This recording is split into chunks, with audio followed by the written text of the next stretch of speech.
ಯತಸ್ತೆ ಭಯಕ್ಷಿತಂ. ಕಂಸ, ನಿನಗೊಂದು ನಾನು ಮಾತು ಕೊಡುತ್ತೇನೆ. ಏನು ಅಂತಂದ್ರೆ, ಇವಳಲ್ಲಿ ಹುಟ್ಟುವಂತಹ 8ನೆಯ ಮಗು ನಿನ್ನ ಮರಣ ಅಂತ ನಿನಗೆ ಭಯ ಅಲ್ವಾ? ಹಾಗಾಗಿ ಇವಳಲ್ಲಿ ಹುಟ್ಟುವ ಮಕ್ಕಳನ್ನೆಲ್ಲವನ್ನು ನಾನು ನಿನಗೆ ಅರ್ಪಣೆ ಮಾಡಿ ಬಿಡ್ತೇನೆ. ಅವುಗಳ ಜವಾಬ್ದಾರಿ ನಿನ್ನ, ಏನ್ ಬೇಕಾದ್ರೂ ಮಾಡಬಹುದು, ನಿನ್ನ ಬಳಿಗೆ ನಾನು ತಂದೊಪ್ಪಿಸಿ ಬಿಡ್ತೇನೆ ಅಂತ ಮಾತು ಹೇಳಿದ. ಈ ಮಾತನ್ನು ಕೇಳಿ ಕಂಸನಿಗೂ ಆಯಿತು ಅನ್ನಿಸಿತು.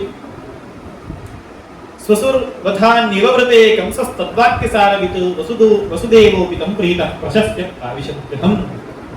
ಆ ಡೀಲ್ ಈ ಡೀಲ್ ಓಕೆ ಅಂತ ಅವನು ಒಪ್ಕೊಂಡು ಬಿಟ್ಟ. ಹಾಗೆ ಆ ಸದ್ಯದಲ್ಲಿ ಉಂಟಾಗಬಹುದಾದಂತಹ ಮರಣ ಏನಿತ್ತು ಅದು ತಪ್ಪಿತು. ಖುಷಿಯಾಯಿತು, ವಸುದೇವನಿಗೂ ಕೂಡ ಆನಂದ ಆಯಿತು, ದೇವರು ನಮ್ಮನ್ನು ರಕ್ಷಣೆ ಮಾಡಿದ ಅಂತ ಹೇಳಿಕೊಂಡು ತಾನು ಮತ್ತೆ ಮನೆಯನ್ನು ಪ್ರವೇಶ ಮಾಡುತ್ತಾನೆ.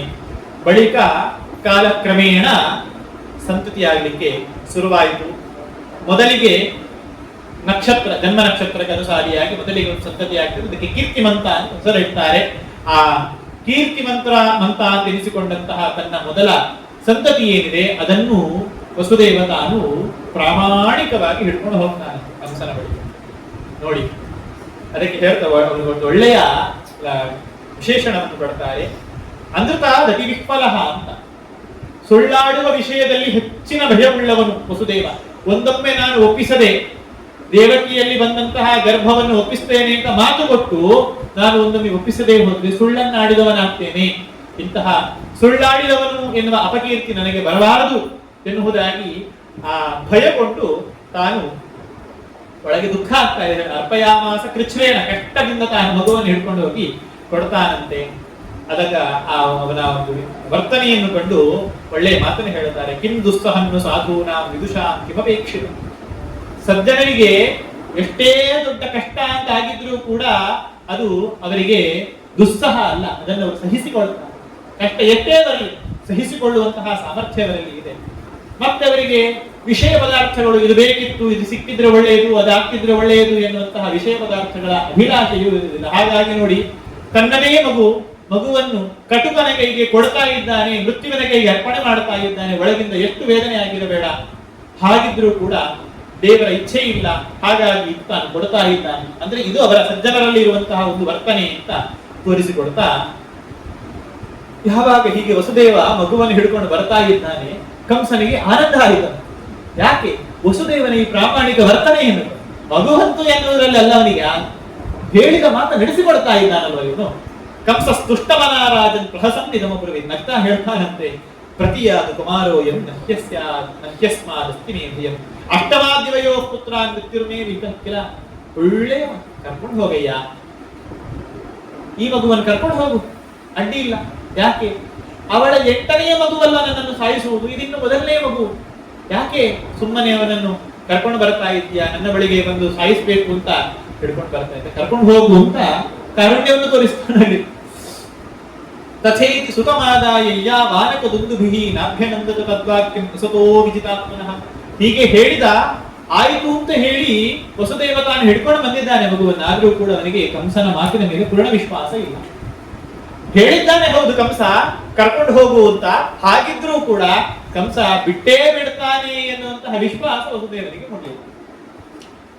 ಯಾಕೆ ಅಂತಂದ್ರೆ, ಆ ಕಾಲಘಟ್ಟದಲ್ಲಿ ನಾರದರು ಬಂದು ತಾವು ಹೇಳ್ತಾರೆ, ಏನು ಮಾಡ್ತಾ ಇದ್ದೀಯ ಕಂಸ? ಕೈಯಾರೆ ಸಾವನ್ನು ಕಳುಹಿಸಿಕೊಡ್ತಾ ಇದ್ದೀಯಲ್ವ ನೀನು. ಯಾಕೆ? 8ನೇ ಗರ್ಭ ಅಲ್ವ? ನೋಡು, ಇಲ್ಲಿದ್ದಾರಲ್ವ ಯದುಗಳು, ಯಾದವರಿದ್ದಾರಲ್ವ, ಇವರೆಲ್ಲರೂ ಕೂಡ ದೇವತೆಗಳು. ಎಲ್ಲರೂ ಕೂಡ ಒಂದು ದೊಡ್ಡ ದೇವ ಕಾರ್ಯವನ್ನು ಮಾಡಿಸಲಿಕ್ಕೆ ಭಗವಂತನ ಆದೇಶವನ್ನು ಹೊತ್ತುಕೊಂಡು ಬಂದವರು. ನೀವಿದ್ದೀರಲ್ವಾ, ನೀವು ವಸ್ತುತಃ ಇವನು ಯಾದವ ಕುಲದಲ್ಲಿ ಈಗ ಕಾಣಿಸಿಕೊಂಡಿದ್ದಾನೆ ಕಂಸ. ಆದರೆ ನಿಜವಾಗಿಯೂ ಕೂಡ ಅವನು ಯಾದವ ಅಲ್ಲ. ಅವನ ಅವತಾರದ ವೃತ್ತಾಂತವನ್ನು ಮುಂದೆ ಹೇಳ್ತಾರಲ್ಲ, ಅವನು ವಸ್ತುತಃ ಉಗ್ರಸೇನನ ಮಡದಿಯಲ್ಲಿ ದ್ರವಿಳ ಎಂಬಂತಹ ಒಬ್ಬ ಅಸುರ ಗಂಧರ್ವನಲ್ಲಿ ಹುಟ್ಟಿದವ ಕಂಸ. ಅಂದ್ರೆ ಒಮ್ಮೆ ಹೀಗೆ ಈ ಉಗ್ರಸೇನನ ಮಡದಿ ತಾನು ಋತುಸ್ನಾತಳಾಗಿದ್ದಾಳೆ, ಅಂದ್ರೆ ತನ್ನ ರಜಸ್ವಲೆ ನಿಯಮಗಳನ್ನೆಲ್ಲ ಮುಗಿಸಿಕೊಂಡು ಸ್ನಾನ ಮಾಡಿಕೊಂಡು ತಾನು ಇದ್ದಿರಬೇಕಾದ್ರೆ ಅವಳ ಸೌಂದರ್ಯವನ್ನು ಕಂಡು ಸಂಚಾರ ಮಾಡ್ತಾ ಇದ್ದಂತಹ ದ್ರಮಿಳ ಎಂಬಂತಹ ಒಬ್ಬ ಅಸುರ ಗಂಧರ್ವ ಅವಳ ಮೇಲೆ ಮೋಹಿತನಾಗಿ ತಾನು ಉಗ್ರಸೇನನ ರೂಪಧಾರಣೆ ಮಾಡಿಕೊಂಡು ಬಂದು ಅವಳಲ್ಲಿ ತಾನು ಗರ್ಭವನ್ನು ಇಡ್ತಾನೆ. ಅವಳಿಗೆ ಕೂಡಲೇ ಗೊತ್ತಾಗ್ತದೆ ವರ್ತನೆಯನ್ನು. ಮೊದಲಿಗೆ ಗಂಡನ ವೇಷಧಾರಣೆ ಮಾಡಿಕೊಂಡು ಬಂದದ್ರಿಂದಾಗಿ ಗಂಡ ಅಂತ ತಿಳ್ಕೊಳ್ತಾಳೆ, ಆದ್ರೆ ರೂಪ ಮಾತ್ರ ಗಂಡನಂತಿದೆ, ಹಾವಭಾವಗಳೆಲ್ಲವೂ ಕೂಡ ಅನ್ಯ ರೀತಿಯ ಆಗಿದೆ. ಕೂಡಲೇ ಗೊತ್ತಾಗ್ತದೆ. ಅಷ್ಟೊತ್ತಿಗೆ ಆದ್ರೆ ಅಧಾನ ಆಗಿದೆ. ಅವಳು ಹೇಳ್ತಾಳೆ, ಯಾರು ನೀನು ನಿಜವಾಗಿ ನಿನ್ನ ಸ್ವರೂಪವನ್ನು ತಿಳಿಸುವುದು? ನನ್ನ ಗಂಡ ಅಲ್ಲ. ಹೌದು, ನಾನು ದ್ರಮಿಳ ಎಂಬಂತಹ ಅಸುರಗಂಧರ್ವ, ನಮ್ಮಂತವರೆಲ್ಲ ನಿಮಗೆ ಅನುಗ್ರಹ ಮಾಡುವುದು ಅಂತ ಹೇಳ್ಕೊಂಡು ಕೊಚ್ಚಿಕೊಳ್ಳಿಕ್ಕೆ ಶುರು ಮಾಡ್ತಾನೆ. ಪಾಪಿ ಅಂತ ಬೈತಾ ಪತಿವ್ರತ ಸ್ತ್ರೀಯರನ್ನು ಹಾಳು ಮಾಡುವುದಲ್ಲದೆ ಅದನ್ನು ಸಾಧನೆ ಅಂತ ಕೊಚ್ಚಿಕೊಳ್ತೀರಾ ನೀವು? ಅವನು ಹೇಳ್ತಾನೆ, ನೋಡು, ನನ್ನಿಂದ ನಿನಗೊಂದು ಗರ್ಭ ನಿಲ್ತದೆ, ಆ ಗರ್ಭಕ್ಕೆ ನನ್ನ ವಂಶದಲ್ಲಿ ಬರುವಂತಹ ಒಬ್ಬ ಶ್ರೇಷ್ಠ ವ್ಯಕ್ತಿಯಿಂದಲೇ ಸಾವು ಬರಲಿ ಅಂತ ಅವಳೇ ಶಾಪ ಕೊಡ್ಕೊಳ್ತಾನೆ. ಅವನೇ ಕಂಸ. ಹಾಗಾಗಿ ನಿಜವಾಗಿ ಉಗ್ರಸೇನ ಯದುವಂಶದಲ್ಲೇ ಬಂದವನು. ಆದರೆ ಉಗ್ರಸೇನನ ಮಗ ಅಂತ ಪ್ರಸಿದ್ಧನಾದ ಕಂಸ ಅವ ದ್ರಮಿಳ ಎಂಬ ಅಸುರಗಂಧರ್ವನ ಪುತ್ರನಾದದ್ರಿಂದಾಗಿ ಅವನಲ್ಲಿ ವಸ್ತುತಃ ಅವನು ಕಾಲನೇಮಿ ಎನ್ನುವಂತಹ ಒಬ್ಬ ಅಸುರ. ಆಗ ಮುಂದಕ್ಕೆ ಬರ್ತದೆ.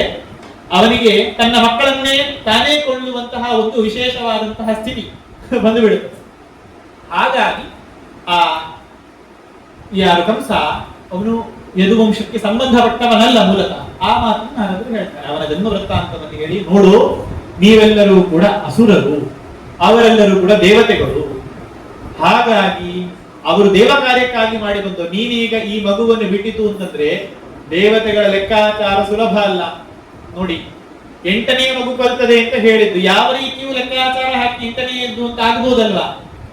1 2 3 4 ಅಂತ ಒಂದು 8 ಪದಾರ್ಥಗಳನ್ನು ಇಟ್ಟಾಗ ಆ ಕಡೆಯಿಂದ ಲೆಕ್ಕ ಮಾಡಿದ್ರು ಅಲ್ಲಿ ಒಂದಿಡಿದ್ರೆ ಇದು 8, ಈ ಕಡೆಯಿಂದ ಲೆಕ್ಕ ಮಾಡಿದ್ರೆ ಇದು 1 ಅಂತಾರೆ ಅದು 8 ಆಗ್ತದೆ. ಅಥವಾ ಅರ್ಧಕ್ಕೆ ಇಟ್ಕೊಂಡು ಒಂದು 4 4 ಅಂತ ಇಟ್ರೆ ಮೇಲಿನ 4 ಆಗ್ತದೆ, ಕೆಳಗಿನ 8 ಆಗ್ತದೆ. ಅದು ಎಲ್ಲಿಯದ್ದು ಆಗಿದ್ದಿರ್ಬೋದು. ಹೀಗೆ ಹೇಗೂ ಲೆಕ್ಕಾಚಾರ ಮಾಡಿ ನಿನಗೆ ಹೇಳಿದ್ದಷ್ಟೇ. ಅಸ್ಯಾಸ್ತಾಂ ಅಷ್ಟಮಃ ಗರ್ಭಃ, ಇವಳ 8ನೇ ಗರ್ಭ ನಿನ್ನನ್ನು ಕಲ್ತದೆ ಅಂತ ಹೇಳಿದ್ರು. 8ರ ಲೆಕ್ಕಾಚಾರ ಹೇಗೂ ಮಾಡ್ತಾರೆ ದೇವತೆಗಳು, ಕಳುಹಿಸಬೇಡ ಅಂತ ನಾರದರು ಹೇಳ್ತಾರೆ. ಕೂಡ್ಲೆ ಆ ಮಗುವನ್ನು ಕಂಸ ತಾನು ತೆರೆದು ಹಾಕ್ತಾನೆ. ಸರ್ವೇ ವೈ ದೇವತಾ ಪ್ರಾಯ ಉಭಯೋರು ಭಾರತ. ಹೀಗೆ ಕಥೇತ ವಸುದೇವೇತು ದೇವಕಾರ್ಯಾರ್ಥಮುದ್ಯತಃ ಏತತ್ ಕಂಸಾಯ ಭಗವಾನ್ ಶಂಸಯಾಮಾಸ ನಾರದಃ ಭೂಮೇರ್ ಭಾರಾವತೀರ್ಣಾನ ದೈತ್ಯಾನಾಂಚ ವಧೋದ್ಯಮಂ. ಹೀಗೆ ವಸ್ತುತಃ ನಾರದರು ಹೀಗೆ ಯಾಕೆ ಮಾಡಿದ್ರು? ಸುಮ್ಮನೆ ಏನು ತಪ್ಪು ಮಾಡದೆ ಇರುವಂತಹ ಆ ಶಿಶುಗಳ ಹತ್ಯೆಯನ್ನೆಲ್ಲ ಮಾಡಿಸಿ ಆ ಹತ್ಯಾಕಾಂಡಕ್ಕೆ ಇವರೇ ರುವಾರಿಗಳಾದ್ರಲ್ವಾ ಅಂತ ಒಂದು ನಮಗೆ ಪ್ರಶ್ನೆ ಬರ್ತದೆ. ಆದರೆ ಮುಂದಕ್ಕೆ ಆ ವಿಷಯ ಸ್ಪಷ್ಟ ಆಗ್ತದೆ. ವಸ್ತುತಃ ಅವರು ಅಷ್ಟೂ ಮಂದಿಯೂ ಕೂಡ 6 ಮಂದಿಯನ್ನು ಸಾಯಿಸುವಂಥದ್ದು. ಆ 6 ಮಂದಿಯೂ ಕೂಡ ಈ ಒಂದು ವಿಶೇಷವಾದ ನಿಮಿತ್ತವನ್ನೇ ಇಟ್ಟುಕೊಂಡು ಅವರಿಗೆ ಸಾವು ಬರುವಂಥದ್ದು. ಷಡ್ಗರ್ಭರು ಅಂತಲೇ ಅವರು ಪ್ರಸಿದ್ಧರು. 7ನೇಯದಾಗಿ ನಿಲ್ಲುವಂತಹ ಗರ್ಭದ ಜೊತೆ ಮುಂದಕ್ಕೆ ಬರುತ್ತದೆ. ಅದು ಸ್ರಾವ ಆಗಿ ಹೋಯಿತು ಅಂತ ಹೇಳ್ತಾರೆ. 8ನೇ ಗರ್ಭವಾಗಿ ಕೃಷ್ಣ ಬರುವಂಥದ್ದು. ಹೀಗೆ ಋಷೇ ವಿನಿರ್ಗಮೇ ಕಂಸೋ ಯದೂನ್ ಮತ್ವಾ ಸುರಾನಿಗಿ ದೇವಕ್ಯ ಗರ್ಭಸಂಭೂತಂ ವಿಷ್ಣುಂಚ ಸ್ವವಧಂ ಪ್ರತಿ. ಹೀಗೆ ಈ ನಾರದರ ಮಾತನ್ನು ಕೇಳಿದ ಕೂಡಲೇ ಕಂಸ ನಿಶ್ಚಯ ಮಾಡಿಕೊಳ್ತಾನೆ, ಎಲ್ಲ ಯಾದವರು ಕೂಡ ದೇವತೆಗಳು, ವಿಷ್ಣುವೇ ನನ್ನ ಮರಣಕ್ಕಾಗಿ ಬರ್ತಾ ಇದ್ದಾನೆ ಅಂತ ಹೇಳಿಕೊಂಡು ಆವಾಗ ಆ ಯಾದವರೆಲ್ಲರಿಗೂ ಕೂಡ ಹಿಂಸೆ ಕೊಡ್ಲಿಕ್ಕೆ ಶುರು ಮಾಡ್ತಾನೆ ಕಂಸ. ಹಾಗಾಗಿ ಎಲ್ಲರೂ ಕೂಡ ಚೆಲ್ಲಾಪಿಲ್ಲಿಯಾಗಿ ಹೋಗ್ತಾನೆ. ಅಕ್ರೂರ ಮೊದಲಾದಂತಹ ಕೆಲವರು ಕಂಸನ ಅನುಯಾಯಿಗಳಂತೆ ತಾವು ತೋರಿಸಿಕೊಳ್ತಾ ಅಲ್ಲೇ ಉಳ್ಕೊಳ್ತಾರೆ ಮಥುರಾ ಪಟ್ಟಣದಲ್ಲಿ. ಹೀಗೆ ಉಗ್ರಸೇನಂಚ ವಿತರಂ ಯದು ಭೋಜಾಂಧಕಾಧಿಕಂ ಸ್ವಯಂ ನಿಗೃಹ್ಯ ಭುಜೆ ಶೂರಸೇನಾನ್ ಮಹಾಬಲಃ. ಉಗ್ರಸೇನನನ್ನು ಕೂಡ ತಾನು ಕಟ್ಟಿ ಹಾಕಿ ಬಿಡ್ತಾನೆ ಕಂಸ. ತನ್ನ ತಂದೆ ಅವನನ್ನು ಕೂಡ, ಯಾಕೆ ದೇವತೆಗಳ ಅವತಾರ ಅಲ್ವಾ, ಇವರದ್ದೇನೋ ಒಂದು ಬೇರೆ ಪ್ಲಾನ್ ಇರುತ್ತದೆ ಅಂತ ಹೇಳಿಕೊಂಡು ಅವನನ್ನು ಕೂಡ ತಾನು ನಿಗ್ರಹಿಸಿ ತಾನೇ ಎಲ್ಲವನ್ನು ಕಂಟ್ರೋಲ್ ಮಾಡ್ಲಿಕ್ಕೆ ಶುರು ಮಾಡ್ತಾನೆ.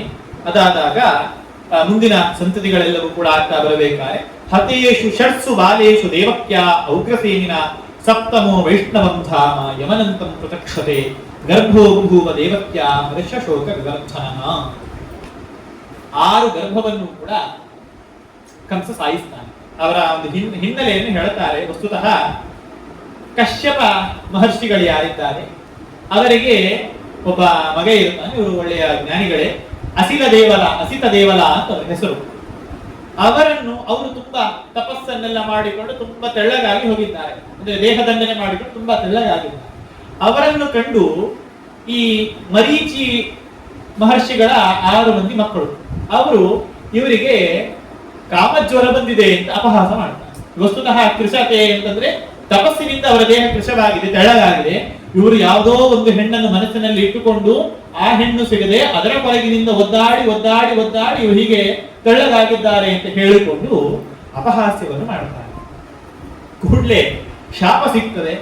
ಆ ಶಾಪ ಸಿಕ್ಕಿ ಅವರು ಕಾಲನೀನಿ ಎಂಬ ಅಸುರ ಯಾರಿದ್ದಾನೆ, ಆ ಅಸುರನ ಮಕ್ಕಳಾಗಿ 6 ಮಂದಿ ಹುಟ್ಟು ಬರ್ತಾರೆ. ಅವರು ಅಲ್ಲಿ ಅವಧ್ಯತ್ವವರ ಅಂದ್ರೆ ನಾವು ಸಾವಿಲ್ಲದವರಾಗಬೇಕು ಎನ್ನುವ ವರವನ್ನು ಪಡಿಬೇಕು ಅಂತ ಚತುರ್ಮುಖ ಬ್ರಹ್ಮದೇವರನ್ನು ಕುರಿತು ತಪಸ್ಸು ಮಾಡ್ತಾರೆ. ಆ ಕಾಲಘಟ್ಟದಲ್ಲಿ ಕಾಲನೇಮಿ ಯಾರ ಮಗ ಅಂತ ಹೇಳಿದ್ರೆ ಹಿರಣ್ಯಾಕ್ಷನ ಮಗ. ಈ ಕಡೆಯಲ್ಲಿ ಹಿರಣ್ಯಕಶಿಪುವಿಗೆ ಸಿಟ್ಟು ಬರ್ತದೆ. ಯಾಕೆ?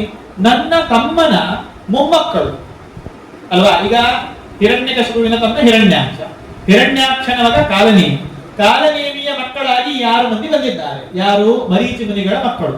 ಶಾಪಗ್ರಸ್ತರಾಗಿ ಅಸಿತ ದೇವರ ಅವರಿಗೆ ಅಪಹಾಸ್ಯ ಮಾಡಿದ ಕಾರಣದಿಂದ ಇವರು ನನ್ನ ನೇರ ಸಂಬಂಧ ಇದ್ದುಕೊಂಡು ಚತುರ್ಮುಖ ಬ್ರಹ್ಮನನ್ನು ಕುರಿತು ತಪಸ್ಸು ಮಾಡುವುದು ಅಂತಂದ್ರೆ ಏನು? ಅವರನ್ನು ಕುರಿತು ತಪಸ್ಸು ಮಾಡಿ ಅವಧ್ಯತ್ವ ವರ ಪಡ್ಕೊಳ್ಳುವುದು ಯಾಕೆ? ಚತುರ್ಮುಖ ಬ್ರಹ್ಮದೇವರಿಗಿಂತಲೂ ಮಿಗಿಲಾದ ನಾನಿರ್ಬೇಕಾದ್ರೆ, ಅಜ್ಜನ ಸ್ಥಾನದಲ್ಲಿ ಇದ್ದುಕೊಂಡು ದೊಡ್ಡಜ್ಜನ ಸ್ಥಾನದಲ್ಲಿ ನಾನಿರ್ಬೇಕಾದ್ರೆ ನನ್ನಲ್ಲಿಯೇ ವರ ಪಡೆಯುವ ಬದಲು ಚತುರ್ಮುಖ ಬ್ರಹ್ಮನನ್ನು ಕುರಿತು ತಪಸ್ಸು ಮಾಡ್ತಾ ಇದ್ದಾರಲ್ವಾ ಅಂತ ಹೇಳಿಕೊಂಡು ಅವಧ್ಯತ್ವ ವರ ಏನಿದೆ, ಚತುರ್ಮುಖ ಬ್ರಹ್ಮದೇವರ ಅವಧ್ಯತ್ವ ವರವನ್ನು ಕೊಟ್ಟಾಗ ನೀವು ನಿಮ್ಮ ತಂದೆಯಿಂದಲೇ ಸಾಯಿಸಲ್ಪಡಲಿ ಅಂತ ಹೇಳಿಕೊಂಡು ಸಾಯುವಂತವರಾಗಲಿ ಅಂತ ಹಿರಣ್ಯಕಶಿಪುವಿನ ಶಾಪ ಸಿಗ್ತದೆ.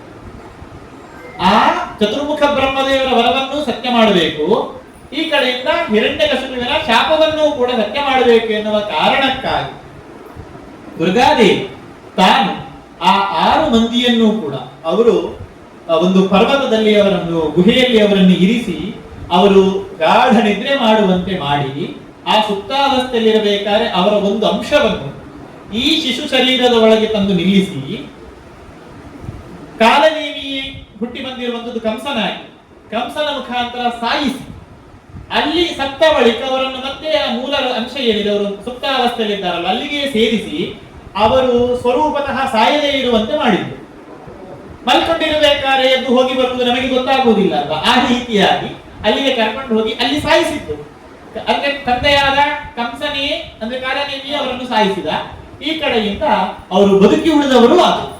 ಹೀಗೆ ಬ್ರಹ್ಮದೇವರ ಅವಧ್ಯತ್ವವನ್ನು ಮತ್ತೆ ಆ ತಂದೆಯಿಂದಲೇ ಸಾಯಿಸಲ್ಪಡುವವರಾಗಿ ಅಂತ ಹೇಳಿ ಹಿರಣ್ಯಕಶಿಪು ಕೊಟ್ಟಂತಹ ಶಾಪ ಏನಿದೆ ಎರಡನ್ನೂ ಕೂಡ ನಡೆಸಿತ್ತು ಅಂತ ಹೇಳಿ ಈ 6 ಮಂದಿಯ ಕಥೆ ಅಂತ. 7ನೆಯ ಗರ್ಭ ಅದು ವಿಷ್ಣುವಿನ ಮಹಾ ಅನುಗ್ರಹಕ್ಕೆ ಪಾತ್ರರಾದ ಭಗವಂತನ ಸನ್ನಿಧಾನ ವಿಶೇಷದಿಂದ ಕೂಡಿಕೊಂಡಿರುವಂತಹ ಗರ್ಭ ಅದು. ಅದಕ್ಕೆ ಅನಂತ ಅನಂತ ಅಂತ ಪ್ರಸಿದ್ಧ, ಶೇಷ ಅಂತ ನಾವು ಕರೀತೇವಲ್ಲ ಅವರು. ಆ ಗರ್ಭ ದೇವಕಿಯ ಉದರದಲ್ಲಿ ಬಂದು ನಿಂತಿತು. ಆ ಗರ್ಭ ಹೇಗಿತ್ತು ಅಂತ ಹೇಳಿದ್ರೆ ಹರ್ಷ ಶೋಕ ವಿವರ್ಧನ. ದೇವಕಿಗೆ ಒಂದು ಭಗವಂತನ ವಿಶೇಷ ಸನ್ನಿಧಾನಕ್ಕೆ ಪಾತ್ರನಾದ ಭಗವದ್ ಭಕ್ತ ಬಂದು ನಿಂತಿದ್ದಾನೆ ಗರ್ಭದಲ್ಲಿ ಎನ್ನುವುದರಿಂದಾಗಿ ಆ ಸ್ಪಷ್ಟತೆ ಇದು ಯಾರು ಬಂದು ನಿಂತಿದ್ದಾನೆ ಅಂತ ಗೊತ್ತಿಲ್ಲದೆ ಹೋದ್ರು ಭಗವತ್ ಸನ್ನಿಧಾನಕ್ಕೆ ಪಾತ್ರವಾದದ್ರಿಂದಾಗಿ ಆ ಗರ್ಭ ಇವಳ ಮನಸ್ಸಿನಲ್ಲಿ ವಿಶೇಷ ಆನಂದ ಉಂಟಾಗ್ತಾ ಇದೆ ಅಂತೆ. ಅದರ ಜೊತೆಗೆ ಅಯ್ಯೋ ಈ ಮಗು ಮತ್ತೆ ಕಂಸನ ಕೈಗೆ ಸಿಲುಕಿ ಸಾಯ್ತದಲ್ವಾ ಅಂತ ಹೇಳಿಕೊಂಡು ಶೋಕ ದುಃಖವೂ ಉಂಟಾಗ್ತಾ ಇದೆ. ಆ ಸಮಯದಲ್ಲಿ ಭಗವಂತ ತಾನು ದುರ್ಗಾದೇವಿಗೆ ಆದೇಶವನ್ನು ಮಾಡುತ್ತಾನೆ. ಗಚ್ಚ ದೇವಿ ವ್ರಜಂ ಭದ್ರೇ ಗೋಪ ಗೋಭಿರಲಂಕೃತಂ ರೋಹಿಣಿ ವಸುದೇವಸ್ಯ ಭಾರ್ಯಾಸ್ತೆ ನಂದಗೋಕುಲೆ. ಹೇ ದೇವಿ, ನೀನು ಈ ಕೂಡಲೇ ಆ ಗೋಪಾಲಕರಿಂದ ಅಲಂಕೃತವಾಗಿರುವಂತಹ ನಂದನ ವ್ರತ ಏನಿದೆ, ನಂದಗೋಪನ ಬೃಹದ್ವನ ಅಂತ ಪರಿಸರ ಅಥವಾ ನಂದಾವನ ಅಂತ ನಾವು ಹೇಳ್ತೇವೆ, ವೃಂದಾವನ ಅಂತೆಲ್ಲ ಕರೀತೇವೆ ವ್ರತ. ಆ ಪ್ರದೇಶಕ್ಕೆ ಹೋಗು, ನಂದಗೋಕುಲ ಅಂತ ಪ್ರಸಿದ್ಧ ಆ ಪ್ರದೇಶಕ್ಕೆ ಹೋಗು. ಅಲ್ಲಿ ವಸುದೇವನ ಮಡದಿಯಾಗಿರುವಂತಹ ರೋಹಿಣಿ ಇದ್ದಾಳೆ. ಆ ರೋಹಿಣಿಯ ಒಳಗೆ ಈ ದೇವಕಿಯಲ್ಲಿ ನಿಂತಿರುವಂತಹ ಗರ್ಭವನ್ನು ತೆಗೆದುಕೊಂಡು ಹೋಗಿ ಇಡು ಅಂತ ಆದೇಶವನ್ನು ಮಾಡ್ತಾನೆ ಭಗವಂತ. ಹೀಗೆ ವಸ್ತುತಃ ಅನ್ಯಾಶ್ಚ ಕಂಸು ಸಂವಿಘ್ನ ವಿವರೇಶು ವಸಂತಿ ದೇವಕ್ಯ ಜಠರೇ ಗರ್ಭಂ ಶೇಷಾಖ್ಯಂ ಧಾಮ ಮಾಮಕಂ ತತ್ಸಂವಿಗೃಶ್ಯ ರೋಹಿಣ್ಯ ಉದರೇ ಸನ್ನಿವೇಶಯ. ಅದನ್ನು ನೀನು ರೋಹಿಣಿಯ ಗರ್ಭದಲ್ಲಿ ಇಡು, ಅದಾದ ಬಳಿಕ ನಾನು ಈ ದೇವಕಿಯ ಗರ್ಭವನ್ನು ಪ್ರವೇಶ ಮಾಡ್ತೇನೆ ಅಂತ ಹೇಳಿ, ನಾನು ಯಾವಾಗ ಹೀಗೆ ದೇವಕಿಯ ಗರ್ಭವನ್ನು ಪ್ರವೇಶ ಮಾಡ್ತೇನೆ, ಕೂಡಲೇ ನೀನು ನಂದಗೋಪನ ಮಡದಿಯಾದಂತಹ ಯಶೋದೆಯ ಗರ್ಭವನ್ನು ಪ್ರವೇಶ ಮಾಡಬೇಕು ಅಂತ ಆದೇಶವನ್ನು ಮಾಡ್ತಾನೆ. ಹಾಗೆ ನೀನು ಅವತಾರ ಮಾಡಿ ಬಂದು ನನ್ನ ತಂಗಿಯಿಂದ ಪ್ರಸಿದ್ಧಳಾಗಿ ದುರ್ಗೆ, ಆಮೇಲೆ ಭದ್ರಕಾಳಿ, ಕೃಷ್ಣವರ್ಣ, ವಿಜಯ, ವೈಷ್ಣವಿ, ಕುಮುದ ಅಂತೆಲ್ಲ, ಚಂಡಿಕಾ ಅಂತೆಲ್ಲ ಬೇರೆ ಬೇರೆ ಹೆಸರುಗಳಿಂದೆಲ್ಲ ನಿನ್ನನ್ನು ಜನರು ಆರಾಧನೆ ಮಾಡುವಂತದ್ದಾಗ್ತದೆ ಅಂತೆಲ್ಲ ಭಗವಂತ ಆ ದುರ್ಗಾದೇವಿಗೆ ಆದೇಶವನ್ನು ಮಾಡ್ತಾನೆ. ಹೀಗೆ ಆ ಭಗವಂತನ ನಾರಾಯಣನ ಆದೇಶವನ್ನು ಪಾಲನೆ ಮಾಡುವವಳಾಗಿ ದೇವಿ ತಾನು ಈ ದೇವಕಿಯ ಗರ್ಭವನ್ನು ಸೆಳೆದು ಆ ರೋಹಿಣಿಯ ಗರ್ಭದಲ್ಲಿ ಆ ಗರ್ಭವನ್ನು ಇರಿಸ್ತಾನೆ. ಗರ್ಭ ಸಂಕರ್ಷಣಾತ್ತಂ ವೈ ಬ್ರೂಯು ಸಂಕರ್ಷಣಂ ಭವಿ. ಹೀಗೆ ಗರ್ಭವನ್ನು ಸೆಳೆದಿಟ್ಟದ್ರಿಂದಾಗಿ ಅವ ಸಂಕರ್ಷಣ ಅಂತ ಪ್ರಸಿದ್ಧನಾಗ್ತಾನೆ ಭೂಮಿಯಲ್ಲಿ ಅಂತ ಹೇಳ್ತಾನೆ. ಈ ರೀತಿಯ ಕೆಲಸವನ್ನು ಮಾಡ್ತಾ ಇರಬೇಕಾದ್ರೆ ಇಲ್ಲಿ ದೇವಕಿಯ ಆಸುಪಾಸಿನಲ್ಲಿದ್ದವರೆಲ್ಲರೂ ಕೂಡ ದೇವಕಿಯ 7ನೇ ಗರ್ಭ ಸ್ರಾವ ಆಯಿತು ಅಂತ ಹೇಳಿ ಮಾತನಾಡಿಕೊಳ್ತಾರೆ. ವಸ್ತುತಃ ಆದ ಘಟನೆ ಅವರಿಗೆ ಗೊತ್ತಿಲ್ಲ, ಅದು ಏನಾಗಿದೆ ಅದಲ್ಲಿ ಹೋಗಿ ನಿಂತದ್ದು ಅವರಿಗೆ ಗೊತ್ತಿಲ್ಲ. ಮತ್ತೆ ಕಾಲ ಕಳೆದಿದೆ. ಭಗವಾನಪಿ ವಿಶ್ವಾತ್ಮ ಭಕ್ತಾನಾಂ ಅಭಯಂಕರಃ ಆದಿದೇಶಾಂಶಭಾಗೇನ ಮನ ಆನಕ ದುರ್ದುಭೇ. ಭಗವಂತ ತಾನು ಅವತಾರ ಮಾಡ್ತೇನೆ ಎಂದು ಸಂಕಲ್ಪ ಮಾಡಿದ. ಅವನ ಅವತಾರ ಎನ್ನುವಂಥದ್ದು ಸಾಮಾನ್ಯವಲ್ಲ. ಹಾಗಾಗಿ ತಾನು ಮೊದಲು ಏನು ಮಾಡ್ತಾನೆ ಅಂತ ಹೇಳಿದ್ರೆ, ಆನಕ ದುಂದುಭೇ ಮನಃ ಪ್ರವಿವೇಶ. ವಸುದೇವನ ಮನಸ್ಸನ್ನು ತಾನು ಮೊದಲು ಪ್ರವೇಶ ಮಾಡ್ತಾನಂತಂದ್ರೆ ವಸುದೇವನಲ್ಲಿ ದೇವರ ಜ್ಞಾನ ಚೆನ್ನಾಗಿ ಪರಿಪೂರ್ಣವಾಗಿ ನಿಲ್ಲುವಂತೆ ಭಗವಂತ ಆ ಅನುಗ್ರಹವನ್ನು ಮಾಡ್ತಾನೆ. ಅದಾದ ಬಳಿಕ ತಾನು ದೇವಕಿಯ ಗರ್ಭವನ್ನು ಪ್ರವೇಶ ಮಾಡ್ತಾನೆ. ತಥೋ ಜಗನ್ ಮಂಗಲ ಅಚ್ಯುತಾಂಶಂ ಸಮಾಹಿತಂ ಶೂರಸುತೇನ ದೇವಿ ತಥಾರ ಸರ್ವಾತ್ಮಕಮಾತ್ಮಭೂತಂ ಕಾಷ್ಠಾಂ ಯಥಾನಂದಕರಂ ನಭಸ್ತಃ. ಇಡೀ ಜಗತ್ತಿಗೆ ಮಂಗಲವನ್ನು ತಂದುಕೊಡುವಂತಹ, ಅಂದ್ರೆ ದುಃಖ ಅಮಂಗಳಗಳನ್ನು ಪರಿಹಾರ ಮಾಡಿ ಸುಖ ಜ್ಞಾನಗಳನ್ನು ಕೊಡುವಂತಹ ಭಗವಂತನ ಅಂಶ ಅಲ್ಲಿ ಹೇಳ್ತಾನೆ. ಕೃಷ್ಣಕೇಶ ಅಂತ ದೇವರ ಕೂದಲುಗಳಲ್ಲಿ ಒಂದಾಗಿರುವಂತಹ ಕಪ್ಪು ಕೂದಲು ಕೃಷ್ಣನಾಗಿ ಅವತಾರ ಮಾಡಿ ಬಂದದ್ದು. ದೇವರ ಕೂದಲು ಮತ್ತೆ ದೇವರು ಬೇರೆ ಅಲ್ಲ, ಹಾಗಾಗಿ ದೇವರೇ ಅವತಾರ ಅಂತಂದು ದೇವರ ಕೂದಲಿನ ಅವತಾರ ಅಂತಂದು ಒಂದೇ. ತಾನು ದೇವಕಿಯ ಗರ್ಭವನ್ನು ಪ್ರವೇಶ ಮಾಡುತ್ತಾನೆ. ಯಾವ ರೀತಿ ಚಂದ್ರ ಪೂರ್ವದ ದಿಕ್ಕಿನಲ್ಲಿ ತಾನು ಉದಯಿಸಿ ಬಂದಾಗ ಹೇಗೆ ಶೋಭಿಸ್ತಾನೋ ಹಾಗೆ ದೇವಕಿ ಈಗ ಈ ಭಗವಂತನನ್ನು ಗರ್ಭದಲ್ಲಿ ಹೊತ್ತವಳಾಗಿ ಶೋಭಿಸ್ತಾ ಇದ್ದಾಳಂತೆ.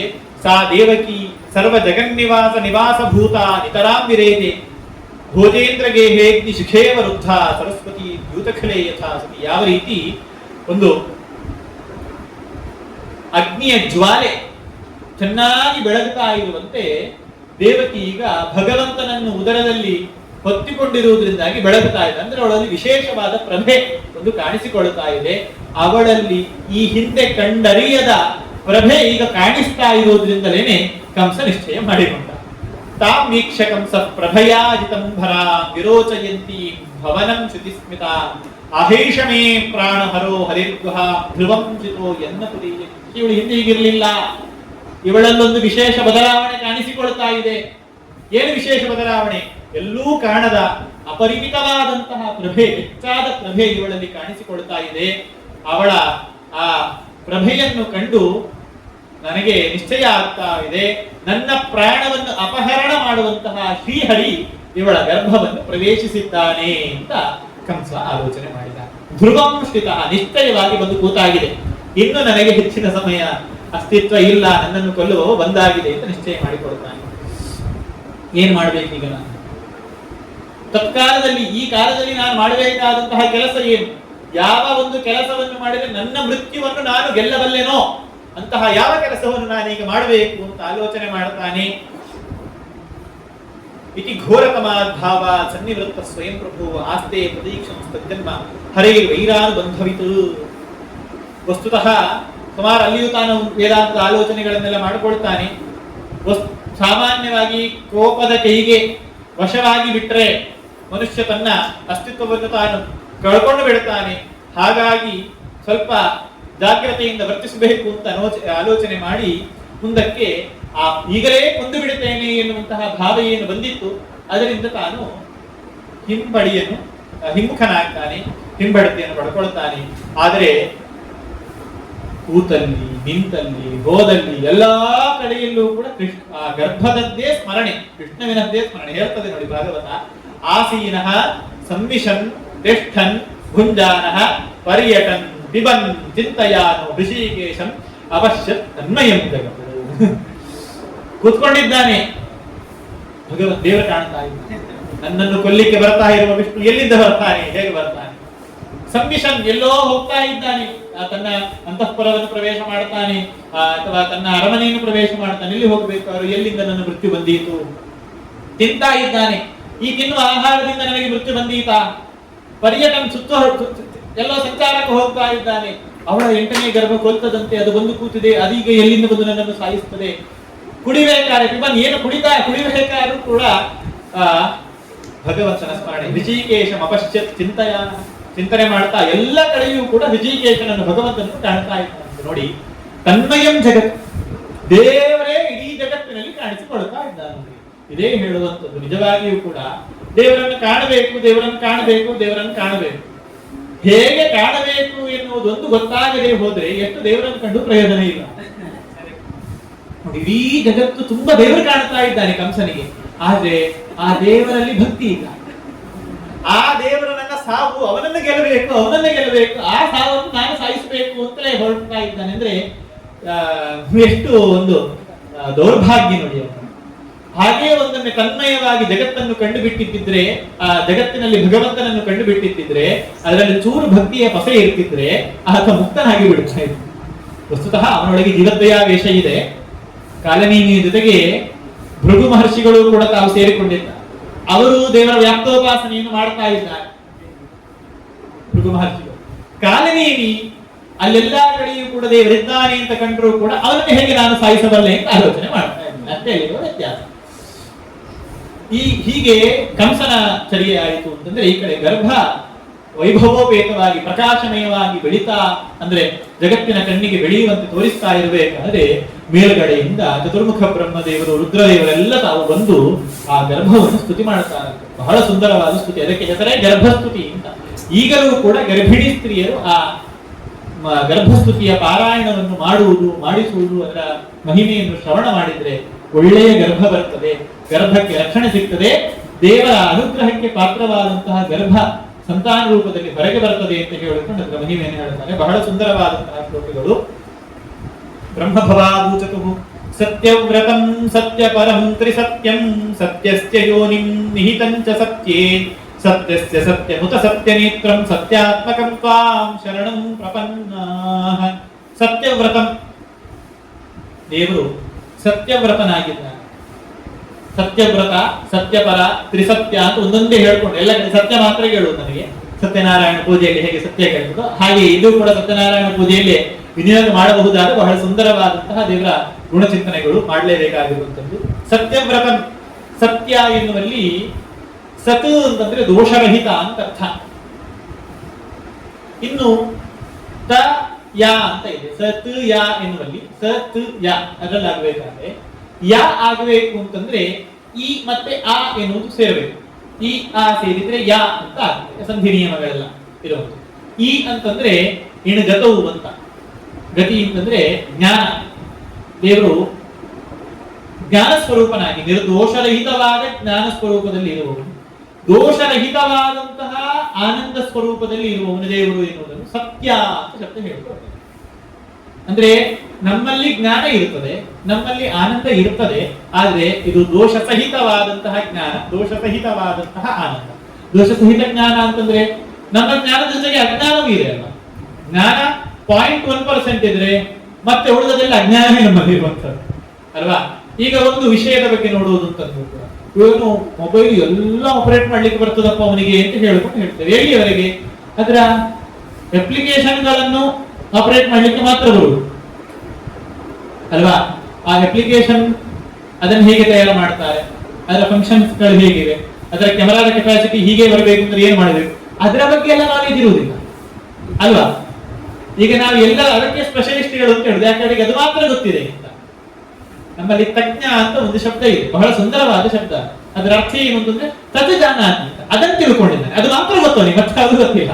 ಅದಕ್ಕೆ ಈಗ ನಾವು ತಜ್ಞ ಅಂದ್ರೆ ತುಂಬಾ ತಿಳ್ಕೊಂಡವರು ಅಂತ ಅರ್ಥ ಮಾಡಿ ತಜ್ಞ ಶಬ್ದಕ್ಕೆ ತತ್ವಜಾನಾತಿ ಅಂತ ಅರ್ಥ. ಅದೊಂದು ಗೊತ್ತಿದೆ. ಆದ್ರೆ ಅಕ್ಕಪಕ್ಕದ್ದು ಕೇಳಿದ್ರೆ ಅದು ನಮ್ದಲ್ಲ. ನೋಡಿ ENT ಅಂತ ಹೇಳ್ತೇವೆ, ಅವರಿಗೆ ಗೊತ್ತಿರುವುದು ಮೂರೇ. ಅದ್ರ ಹತ್ತಿರದಲ್ಲಿ ಇರುವಂತದ್ದು ನಾವು ಇನ್ನೊಂದು ಯಾವ್ದಾದ್ರು ಕೇಳಿದ್ರೆ ಅದು ನಮ್ದಲ್ಲ ಡಿಪಾರ್ಟ್ಮೆಂಟ್ ಅಂತ ಹೇಳ್ತೇವೆ ಅಲ್ವಾ. ಇದು ಯಾಕೆ ಅವರಿಗೆ ಅದರಲ್ಲಿ ಯಾವುದೇ ವಿಶೇಷ ಮಾಹಿತಿ ಇಲ್ಲ ಎನ್ನುವುದನ್ನು ತೋರಿಸಿಕೊಳ್ಳುವುದು. ಆದ್ರೆ ಭಗವಂತನ ಅಂದ್ರೆ ಇದು ಯಾಕೆ ಹೇಳಿದ್ರು, ನಮ್ಮ ಜ್ಞಾನ ಸ್ವಲ್ಪ ಮಟ್ಟಿಗೆ ಇರುವ ಜ್ಞಾನ ಅದು ಅಜ್ಞಾನ ವಿಪರೀತ ಜ್ಞಾನಗಳಲ್ಲಿ ತುಂಬಿಕೊಂಡಿರುವುದು. ದೇವರದ್ದು ಹೀಗಲ್ಲ, ಅವನದ್ದು ಪರಿಪೂರ್ಣ ಜ್ಞಾನ. ಅಲ್ಲಿ ಅಜ್ಞಾನ ವಿಪರೀತ ಜ್ಞಾನಕ್ಕೆ ಅವಕಾಶವೇ ಇಲ್ಲ, ಒಂದು ಸಣ್ಣ ಬಿಂದುವಷ್ಟು ಕೂಡ ಅವಕಾಶ ಇಲ್ಲ. ಇನ್ನು ಆನಂದ, ನಮ್ಮ ಆನಂದ ಎಂತದ್ದು? ದುಃಖವನ್ನು ಬೆನ್ನಿನಲ್ಲಿ ಹೊತ್ತುಕೊಂಡಿರುವಂತಹ ಆನಂದ. ಹಸಿವಾಗ್ತಾ ಇದೆ ಎನ್ನುವುದು ದುಃಖ. ಹಸಿರಿಗೆ ಯಾರೋ ಒಳಗೆ ತಯಾರು ಮಾಡಿಕೊಟ್ಟಿದ್ದಾರೆ, ನಾವು ಹೋಗಿ ಕೂತ್ರೆ ತಿಂದ್ರೆ ಸರಿ ಅಂತಂದ್ರೆ ಆನಂದ. ತಿನ್ನುವಷ್ಟೊತ್ತು ಆನಂದ, ತಿಂದಾದ ಮೇಲೆ ತಿಂದು 2 ಗಂಟೆ ಆಗ್ಬೇಕಾದ್ರೆ ಮತ್ತೆ ದುಃಖವೇ, ಮತ್ತೆ ಸಾಯಂಕಾಲಕ್ಕಾಗಬೇಕು. ಅದು ಮಾಡಿ ಹಾಕುವವರಿಗೆ ಮಾಡಿ ಹಾಕುವಾಗ ತಿನ್ನುವಾಗ ಆನಂದ, ಮತ್ತೆ ಅಯ್ಯೋ ಅಷ್ಟು ಪಾತ್ರ ತೊಳಿಬೇಕಲ್ವಾ, ಆನಂದ ತಿಂತಾ ಇರ್ಬೇಕಾದ್ರೆ ದುಃಖಕ್ಕೆ ಕಾರಣ ಆಯ್ತು ಅಲ್ವಾ. ಅಂದ್ರೆ ಹೇಳಿದ್ದು, ನಮ್ಮ ಉದಾಹರಣೆಗೆ ಹೇಳಿದ್ದು, ನಮ್ಮ ಜ್ಞಾನ ನಮ್ಮ ಆನಂದಗಳೆಲ್ಲವೂ ಕೂಡ ದುಃಖದಿಂದ ಸಹಿತವೇ ಆಗಿರುವಂಥದ್ದು. ಎಲ್ಲೂ ಕೂಡ ಶುದ್ಧವಾದ ಜ್ಞಾನ ಶುದ್ಧವಾದ ಆನಂದ ಜೀವರಲ್ಲಿ ಇಲ್ಲವೇ ಇಲ್ಲ. ದೇವರ ದರ್ಶನ ಆಗುವಲ್ಲಿವರೆಗೂ ಕೂಡ ಅದು ಬರಲಿಕ್ಕೆ ಸಾಧ್ಯವೇ ಇಲ್ಲ. ದೇವರದ್ದು ಹಾಗಲ್ಲ, ದೇವರದ್ದು ಪರಿಪೂರ್ಣವಾದ ಜ್ಞಾನ ಪರಿಪೂರ್ಣವಾದ ಸುಖ. ಆ ಸುಖದಲ್ಲಿ ಎಲ್ಲೂ ದುಃಖಕ್ಕೆ ಅವಕಾಶ ಇಲ್ಲವೇ ಇಲ್ಲ ಅಲ್ಲ. ರಾಮನಾಗಿದ್ದುಕೊಂಡು ಸೀತೆಯನ್ನು ಕಳ್ಕೊಂಡೆಲ್ಲ ಹತ್ತಿದ್ದಾನಲ್ವಾ, ಅದು ದುಃಖ ಅಲ್ವಾ ಅಂತ ಹೇಳಿದ್ರೆ ಅದು ದುಃಖ ಅಲ್ಲ. ನೋಡಿ, ನಾಟಕ ರಂಗ, ಒಂದು ನಾಟಕ ಆಗ್ತಾ ಇದೆ, ನಾಟಕವೋ ಇದು ಫಿಲ್ಮ್ ಅಂತ ಹೀಗೆ ನಾವಿದೆ. ಅದರಲ್ಲಿ ಯಾರೋ ಒಂದು ಚೂರಿ ಹಾಕಿದಾಗ ಒಳಗಿನಿಂದ ರಕ್ತ ಚಿಮ್ಮಿತು. ಅಯ್ಯೋ ಅಂತ ಹೇಳಿಕೊಂಡು ಸಣ್ಣ ಮಗು ನೋಡಬೇಕಾದ್ರೆ ಅಯ್ಯೋ ಅವನಿಗೆ ಚೂರಿ ಹಾಕಿ ಚುಚ್ಚಿದ್ರು, ಅಯ್ಯೋ ಸತ್ತು ಬಿದ್ದ ಅಂತಲೇ ಹೇಳ್ಕೊಂಡು ಮಗು ತಿಳ್ಕೊಳ್ತದೆ. ಆದರೆ ಪ್ರೌಢಾವಸ್ಥೆಯನ್ನು ತಲುಪಿದ ಹಾಗೆ ಇರುವಂತಹ ನಮಗೆ ಅದರ ಪರಿಚಯ ಇರ್ತದೆ. ಇಲ್ಲ, ಅದು ನಾಟಕ ಬರೆಯಲು ಚುಚ್ಚಿಲಿಲ್ಲ, ಅದು ಫಿಲ್ಮ್ ತೋರಿಸಿದ್ದಷ್ಟೇ ಅಲ್ವಾ. ನಾಟಕದಲ್ಲಿ ಸತ್ತು ಬಿದ್ದ ಹಾಗೆ ಮಾಡ್ತಾನವ, ಅಯ್ಯೋ ಅಳುತ್ತಾನೆ. ನಿಜವಾಗಿ ಅವನ ಜೀವನದಲ್ಲಿ ಅಳುತ್ತಾನ ಇಲ್ಲ, ಅದೇ ಘಟನೆ ಅವನ ಜೀವನದಲ್ಲಿ ಆಗಿರುತ್ತಾ ಇಲ್ಲ, ತೋರಿಸ್ತಾನೆ. ನಾಟಕ ರಂಗದಲ್ಲಿ ಎಷ್ಟು ಚೆನ್ನಾಗಿ ಅದನ್ನು ಎಕ್ಸ್ಪ್ರೆಸ್ ಮಾಡ್ತಾನೆ, ಅಷ್ಟು ಜನರಿಗೆ ಅದು ತಲುಪ್ತದೆ ಎನ್ನುವ ಕಾರಣಕ್ಕಾಗಿ ತಾನು ಪೂರ್ಣ ಭಾವ ಗಂಧಿಯಾಗಿದ್ದುಕೊಂಡು ತಾನು ಅದನ್ನು ತೋರಿಸಿಕೊಡ್ತಾನೆ. ಹೇಗೋ ದೇವರು ಹಾಗೆ ಇಲ್ಲಿ ಅವತಾರ ಮಾಡಿ ಬರಬೇಕಾದ್ರೆ ತಾನು ತನ್ನ ನಾಟಕವನ್ನು ತೋರಿಸುವುದು. ಅತ್ರ ಹೇಗೆ ಅಳಬೇಕು, ನಿಮಗೆ ಸರಿ ಅಳ್ಳಿಕ್ಕೂ ಗೊತ್ತಿಲ್ಲ, ಅಳುದ ಹೀಗೆ ಅಳಬೇಕು ಅಂತ ತೋರಿಸಿಕೊಡ್ತಾನೆ ದೇವರು. ನಿಜವಾಗಿ ಅಳುತ್ತಾನ, ಅಳುವುದಿಲ್ಲ, ಅದು ನಾಟಕ. ಹಾಗಾಗಿ ದೇವರಲ್ಲಿ ಯಾವುದೇ ದೋಷಕ್ಕೆ ಅವಕಾಶ ಇಲ್ಲ. ಅಂತಹದ್ದು ಸತ್ಯವ್ರತ, ಅದನ್ನ ದೀಕ್ಷೆ, ಜ್ಞಾನಾನಂದ ಸ್ವರೂಪನಾಗಿರುವವನು ಎಂದು. ಇನ್ನು ಸತ್ಯಪರ ಅಂತಂದ್ರೆ, ಸತು ಅಂತಂದ್ರೆ ನಮ್ಮ ಕಣ್ಣಿಗೆ ಕಾಣುವಂತಹ ಭೂತಗಳಲ್ಲಿ 3: ಪೃಥ್ವಿ, ಅಪು, ತೇಜಸ್ಸು ಅಥವಾ ಮಣ್ಣು, ನೀರು, ಬೆಂಕಿ. ಅದನ್ನು ಮೀರಿ ನಿಂತಿರುವಂತಹ 2 ವಸ್ತುಗಳು, ನಮ್ಮ ಕಣ್ಣಿಗೆ ಕಾಣಿಸದೇ ಇರುವಂತದ್ದು ವಾಯು, ಆಕಾಶ. ಈ ಪಂಚಭೂತಾತ್ಮಕವಾದಂತಹ ಜಗತ್ತೇನಿದೆ ಅದನ್ನು ಮೀರಿ ನಿಂತಿದ್ದಾನೆ, ಹಾಗಾಗಿ ಸತ್ಯಪರ. ಇನ್ನು ತ್ರಿಸತ್ಯ ಅಂತ ಕರೆದಿದ್ದಾರೆ ಬ್ರಹ್ಮಾದಿ ದೇವತೆಗಳನ್ನು. ಅದು ಯಾಕೆ ಅಂತ ಕೇಳಿದ್ರೆ, ಅವನು 3 ವೇದಗಳಿಂದಲೂ ಕೂಡ ಮುಖ್ಯವಾಗಿ ಪ್ರತಿಪಾದ್ಯನಾಗಿದ್ದಾನೆ. ಋಗ್ವೇದ ಯಾರನ್ನು ಹೇಳ್ತಾ ಇದೆ? ಭಗವಂತನನ್ನೇ ಹೇಳ್ತಾ ಇದೆ. ಯಜುರ್ವೇದ ಅದು ಭಗವಂತನನ್ನೇ, ಸಾಮವೇದ ಅದು ಭಗವಂತನ ಗುಣವನ್ನೇ ಹೇಳ್ತಾ ಇದೆ. ಹೀಗೆ ಋಗ್ವೇದ, ಯಜುರ್ವೇದ, ಸಾಮವೇದಗಳೆಂಬಂತಹ 3 ವೇದಗಳು, ಸತ್ಯಭೂತವಾಗಿರುವಂತಹ 3 ವೇದಗಳೇನಿವೆ ಅವುಗಳಿಂದ ಸ್ತುತಿಸಲ್ಪಡುವವನು ಯಾರಾಗಿದ್ದಾನೆ? ಈ ಪರಮಾತ್ಮ. ಹಾಗಾಗಿ ಅವನನ್ನು ತ್ರಿಸತ್ಯ ಅಂತ ಕರೆದರು. ಇನ್ನು ಸತ್ಯಸ್ಯ ಯೋನಿ, ಈ ಸತ್ಯಭೂತವಾದ ಜಗತ್ತು, ನಾನು ಕಥೆ ಹೇಳ್ತಾ ಇರುವುದು ನಿಮ್ಮ ಅನುಭವಕ್ಕೆ ಸತ್ಯ ಅಂತ ಬರ್ತಾ ಉಂಟಲ್ವಾ? ನೀವು ಕೇಳ್ತಾ ಇರುವುದು ನನ್ನ ಪಾಲಿಗೆ ಇದು ಸತ್ಯ, ನೀವು ಕೇಳ್ತಾ ಇದ್ದೀರಿ ಅಂತ ಅನುಭವಕ್ಕೆ ಬರ್ತಾ ಉಂಟಲ್ವ? ಅಂದ್ರೆ ಹೀಗೆ ಅನುಭವಕ್ಕೆ ಬರ್ತಾ ಇರುವಂತಹ ಜಗತ್ತೇನಿದೆ, ಯಾಕೆ ಅಂತಂದ್ರೆ ಕೆಲವರು ಹೀಗೆ ಅನುಭವಕ್ಕೆ ಬರುವುದನ್ನೇ ಸುಳ್ಳು ಅಂತ ಹೇಳ್ತಾರೆ. ಮಾಯಾವಾದ ಅಂದ್ರೆ ಮತ್ತೇನಲ್ಲ, ಅನುಭವಕ್ಕೆ ಬರುವ ಜಗತ್ತೇ ಅದು ಸುಳ್ಳು ಅಂತ. ಈಗ ನಾನು ನಿಮ್ಮ ಜೊತೆಗೆ ನಿಮ್ಮ ಎದುರಲ್ಲಿ ಭಾಗವತ ಹೇಳ್ತಾ ಇದ್ದೇನೆ, ಅದು ನಿಮಗೆ ಕಣ್ಣಿಗೆ ಕಾಣಿಸ್ತಾ ಇರುವುದು ಮಾತ್ರ. ನೀವು ಆ ಕಡೆ ಹೋದ್ರೆ ನಾನು ಹೇಳ್ತಾ ಇರುವುದು ಸುಳ್ಳು, ನಾನು ಆ ಕಡೆ ಹೋದ್ರೆ ನೀವು ಇಲ್ಲಿದ್ದದ್ದು ಸುಳ್ಳು. ಬರೀ ಇದು ಕಲ್ಪನೆ. ಹೇಗೆ ಒಬ್ಬ ಐಂದ್ರಜಾಲಿಕ ಮ್ಯೂಜಿಷಿಯನ್ ತಾನು ವಸ್ತುತಃ ಇಲ್ಲದೇ ಇರುವಂತಹ ವಸ್ತುವನ್ನು ಆ ಕ್ಷಣದಲ್ಲಿ ಸೃಷ್ಟಿ ಮಾಡಿ ತೋರಿಸ್ತಾನೆ. ಆ ವಸ್ತುವಿನಿಂದ ಪ್ರಯೋಜನ ಉಂಟಾ? ಪ್ರಯೋಜನ ಇಲ್ಲ. ಯಾಕೆ? ಕೊಡು ಅಂತ ಹೇಳಿದ್ರೆ ಕೊಡುವುದಿಲ್ಲ ಅಲ್ವಾ? ಒಂದೊಮ್ಮೆ ಅದರಿಂದ ಕೊಡ್ತಾನೆ, ದುಡ್ಡು ಸೃಷ್ಟಿ ಮಾಡ್ತಾನೆ. ಸೃಷ್ಟಿ ಮಾಡಿದಂತಹ ದುಡ್ಡು ಕೊಡಿ, ನಾವು ಬ್ಯಾಂಕಲ್ಲಿ ಹೋಗಿ ಅದನ್ನು ಡೆಪಾಸಿಟ್ ಇಡ್ತೇವೆ ಅಂತ ಅದು ಕೊಡ್ಲಿಕ್ಕೆ ಬರುವುದಿಲ್ಲ ಅಂತ ಹೇಳ್ತಾನೆ. ಯಾಕೆ? ಅದು ಕೆಲವೊಬ್ಬರದ್ದು ವ್ಯವಸ್ಥೆ ಬೇರೆ ಇರ್ತದೆ. ಇಲ್ಲಿರುವಂತಹ ನಿಜವಾದ ದುಡ್ಡನ್ನೇ ತಾವಲ್ಲಿ ತೋರಿಸುವುದು ಇದೆ, ಕೆಲವರು ಕಾಲ್ಪನಿಕವಾಗಿ ಸೃಷ್ಟಿ ಮಾಡಿ ತೋರಿಸುವುದಿದೆ. ಕಾಲ್ಪನಿಕವಾಗಿ ಸೃಷ್ಟಿ ಮಾಡಿ ತೋರಿಸಿದವರು ಅದನ್ನು ನಮ್ಮ ಪಾರಮಾರ್ಥಿಕ ಪ್ರಯೋಜನಕ್ಕೆ ಕೇಳಿದ್ರೆ ಕೊಡ್ತಾರಾ? ಕೊಡುವುದಿಲ್ಲ. ಹಾಗೆಯೇ ಈ ಜಗತ್ತು ಕಾಲ್ಪನಿಕವಾಗಿರುವಂಥದ್ದು ನಿಜವಾಗಿ ಇರುವುದಲ್ಲ ಅಂತ ಹೇಳ್ತಾರೆ. ನೋಡಿ, ಇಷ್ಟು ಅನುಭವಕ್ಕೆ ಬರುವಂತಹ ಜಗತ್ತನ್ನು ಇದು ಸುಳ್ಳು ಅಂತ ಹೇಳಬೇಕಾದ್ರೆ ಎಂತಹ ಒಂದು ಭಂಡ ಧೈರ್ಯ ಇರಬೇಕು ಆಲೋಚನೆ ಮಾಡಿ. ಅದಕ್ಕೆ ಭಾಗವತ ಸ್ಪಷ್ಟ ಹೇಳ್ತಾರೆ. ಅದು ಹೇಳ್ತಾ ಇರುವುದು ಯಾರು ಗಮನಿಸಿ, ಬ್ರಹ್ಮದೇವರು, ರುದ್ರದೇವರು ಮೊದಲಾದಂತಹ ಘಟಾನುಘಟಿ ದೇವತೆಗಳೇ ಹೇಳ್ತಾ ಇರುವಂತದ್ದು ಸತ್ಯವಾದ ಈ ಜಗತ್ತಿಗೆ ಕಾರಣನಾಗಿದ್ದಾನೆ ದೇವರು. ತತ್ಸೃಷ್ಟ್ವಾ ತದೇವಾನುಪ್ರಾವಿಶತ್ ತದನು ಪ್ರವಿಶ್ಯ. ವೇದಗಳು ಹೇಳ್ತಾ ಇವೆ ಭಗವಂತನನ್ನು ಅವನು ಏನ್ ಮಾಡ್ತಾನೆ, ಮೊದಲು ಸಂಕಲ್ಪ ಮಾಡ್ತಾನೆ, ನಾನು ಈ ಜಗತ್ತನ್ನು ಸೃಷ್ಟಿ ಮಾಡಬೇಕು ಅಂತ. ಸೃಷ್ಟಿ ಮಾಡಬೇಕು ಅಂತ ಸಂಕಲ್ಪ ಮಾಡಿದವನಾಗಿ ತಾನದನ್ನು ಸೃಷ್ಟಿಸಿ ಮತ್ತೆ ತಾನದರೊಳಗೆ ಪ್ರವೇಶ ಮಾಡಿ ಇಲ್ಲಿ ಬೇರೆ ಬೇರೆ ಜೀವರನ್ನು ಸೃಷ್ಟಿಸಿ ಅವರಿಂದ ಈ ಕರ್ಮಗಳೆಲ್ಲ ನಡೆಯುವಂತೆ ಮಾಡ್ತಾನೆ. ಹಾಗಾಗಿ ಅವನು ಈ ಸತ್ಯವಾದ ಜಗತ್ತಿಗೆ ಕಾರಣನಾಗಿದ್ದಾನೆ. ಸತ್ಯಸ್ಯ ಯೋನಿ. ಇನ್ನು ನಿಹಿತಂಚ ಸತ್ಯೇ, ಆ ಭಗವಂತ ಈ ಸತ್ಯವಾದ ಜಗತ್ತನ್ನು ನಿಯಮನವೂ ಮಾಡ್ತಾ ಇದ್ದಾನೆ. ತಾನು ಸೃಷ್ಟಿಸಿ ಸುಮ್ಮನೆ ತಂಡ ಮಾಡಿ ತಾನು ಕೂತಿಲ್ಲ, ಏನ್ ಬೇಕಾದ್ರೆ ಮಾಡ್ಕೊಳ್ಳಿ ನೀವು ಎಲ್ಲ, ತಾನು ಅದನ್ನು ಅದೇ ಹೇಳಿದಾಗ ತದನು ಪ್ರವಿಶ್ಯ, ಆ ಜಗತ್ತನ್ನು ಪ್ರವೇಶ ಮಾಡಿ, ಜಗತ್ತಿನೊಳಗಿರುವಂತಹ ಪ್ರತಿಯೊಬ್ಬ ವ್ಯಕ್ತಿಯನ್ನು ಪ್ರವೇಶ ಮಾಡಿ ಅವರಿಂದ ಕರ್ಮವನ್ನು ತಾನು ಮಾಡಿಸ್ತಾ ಅವರನ್ನು ತನ್ನ ಕಂಟ್ರೋಲ್ ನಲ್ಲಿ ಇಟ್ಕೊಂಡಿದ್ದಾನೆ, ನಿಯಮನ ಮಾಡ್ತಾ ಇದ್ದಾನೆ. ತನ್ನ ಕಂಟ್ರೋಲ್ ನಲ್ಲಿ ಇಟ್ಟುಕೊಂಡಿರುವುದರಿಂದಾಗಿ ಆತ ನಿಹಿತಂಚ ಸತ್ಯೇ. ಇನ್ನು ಸತ್ಯಸ್ಯ ಸತ್ಯಂ,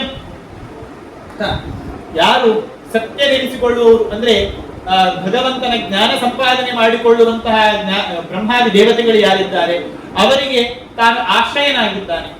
ಅಂದ್ರೆ ಅವರೆಲ್ಲರೂ ಹೋಗಿ ಸೇರುವಂಥದ್ದು ಈ ಭಗವಂತನನ್ನೇ. ಇನ್ನು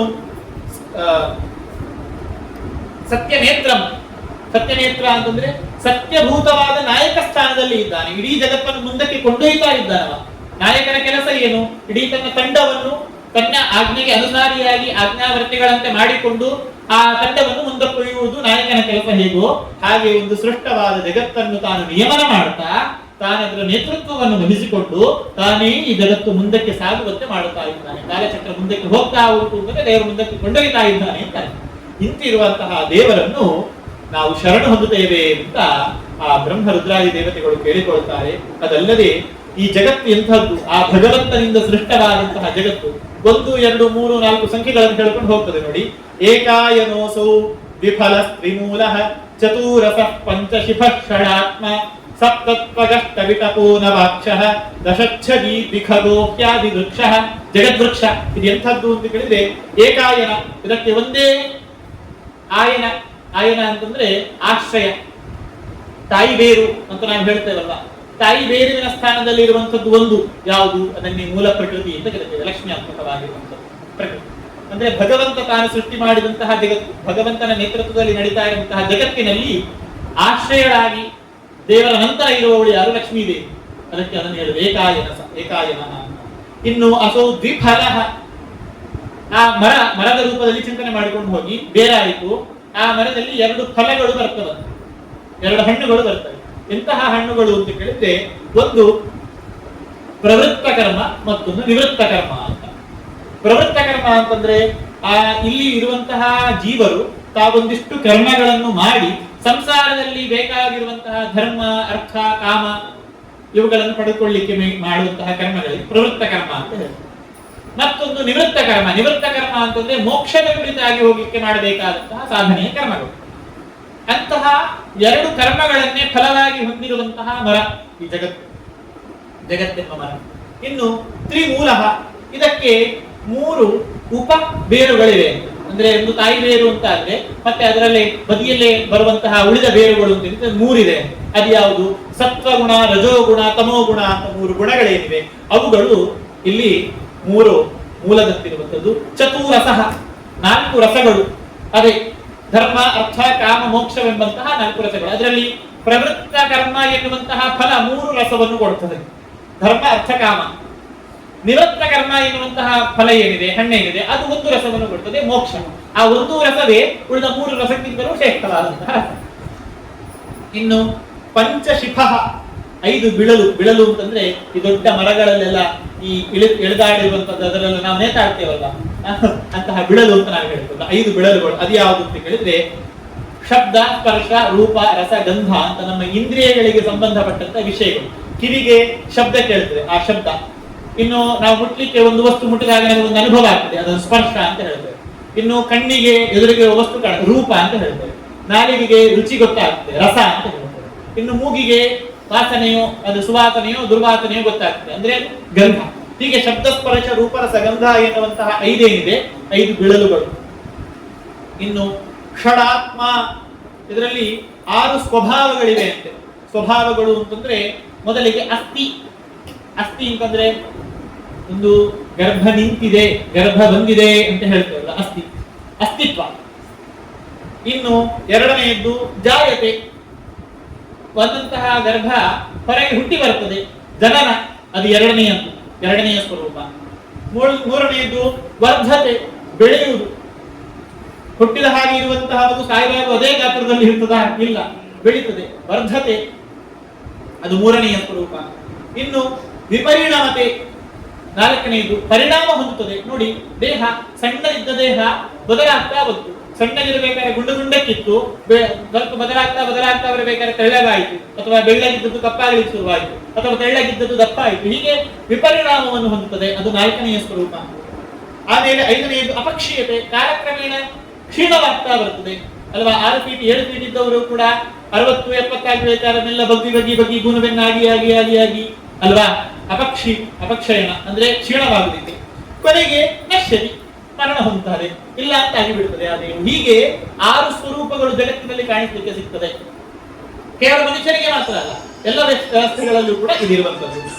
ಇನ್ನು ಸಪ್ತತ್ವ, 7 ಉತ್ಪತ್ತು ಅಂತಂದ್ರೆ ಚರ್ಮದ ಸ್ಥಾನದಲ್ಲಿರುವ, ನಾವು ದೇಹದಲ್ಲಿ ಹೇಳ್ತೇವಲ್ವಾ, ನಮ್ಮ ಚರ್ಮ, ಮಾಂಸ, ರುಧಿರ, ಮಜ್ಜ, ಮೇಧ, ಅಸ್ಥಿ ಅಂತೆಲ್ಲ ಹೇಳ್ತೇವಲ್ಲ. ಚರ್ಮ, ಮಾಂಸ, ರುಧಿರ, ಮೇಧ, ಮಜ್ಜ, ಅಸ್ಥಿ ಅಂತ ಹೇಳಿಕೊಂಡು ದೇಹದ ಸಪ್ತ ಧಾತುಗಳು ಅಂತ ಹೇಳ್ತೇವೆ. ಅದನ್ನು ಇಲ್ಲಿ ಸಪ್ತತ್ವತ್ತು ಅಂತ ಹೇಳ್ತಾ ಇದ್ದಾರೆ. ಇನ್ನು ಅಷ್ಟವಿಕಪಃ, 8 ಕೊಂಬೆಗಳಂತೆ, ಶಾಖೆಗಳು. ಅದೆಂಥದ್ದು? ಬೇರೆ ಬೇರೆ ಯೋನಿಗಳು. ಈಗ ಎಲ್ಲ ಜೀವರು ಮನುಷ್ಯರಾಗಿ ಹುಟ್ಟಿ ಬರುವುದಿಲ್ಲ.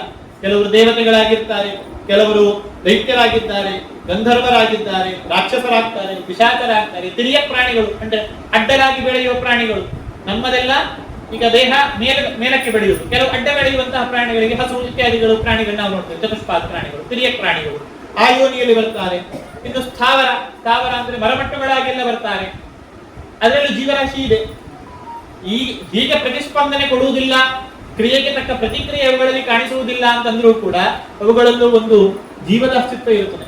ಪೂರ್ಣ ಜಡ ಪದಾರ್ಥಗಳಲ್ಲಿ ಅಲ್ವಾ. ಈಗ ಪ್ಲಾಸ್ಟಿಕ್ ಅವುಗಳೆಲ್ಲ ಜಡ ಪದಾರ್ಥಗಳು ಅಂತ ಹೇಳ್ತಾರೆ, ಮರಮಟ್ಟುಗಳಲ್ಲಿ ಸ್ಥಾವರ ಅಂತ, ಅವುಗಳಲ್ಲಿ ಜೀವ ಇವೆ. ಅಂತಹ 8 ಅಷ್ಟವಿಕಪಃ. ಇನ್ನು ನವಾಕ್ಷ, 9 ಕೊಟರೆಗಳು ಅಂತಂದ್ರೆ ಇಂದ್ರಿಯಗಳು ಅಂತ ಅರ್ಥ.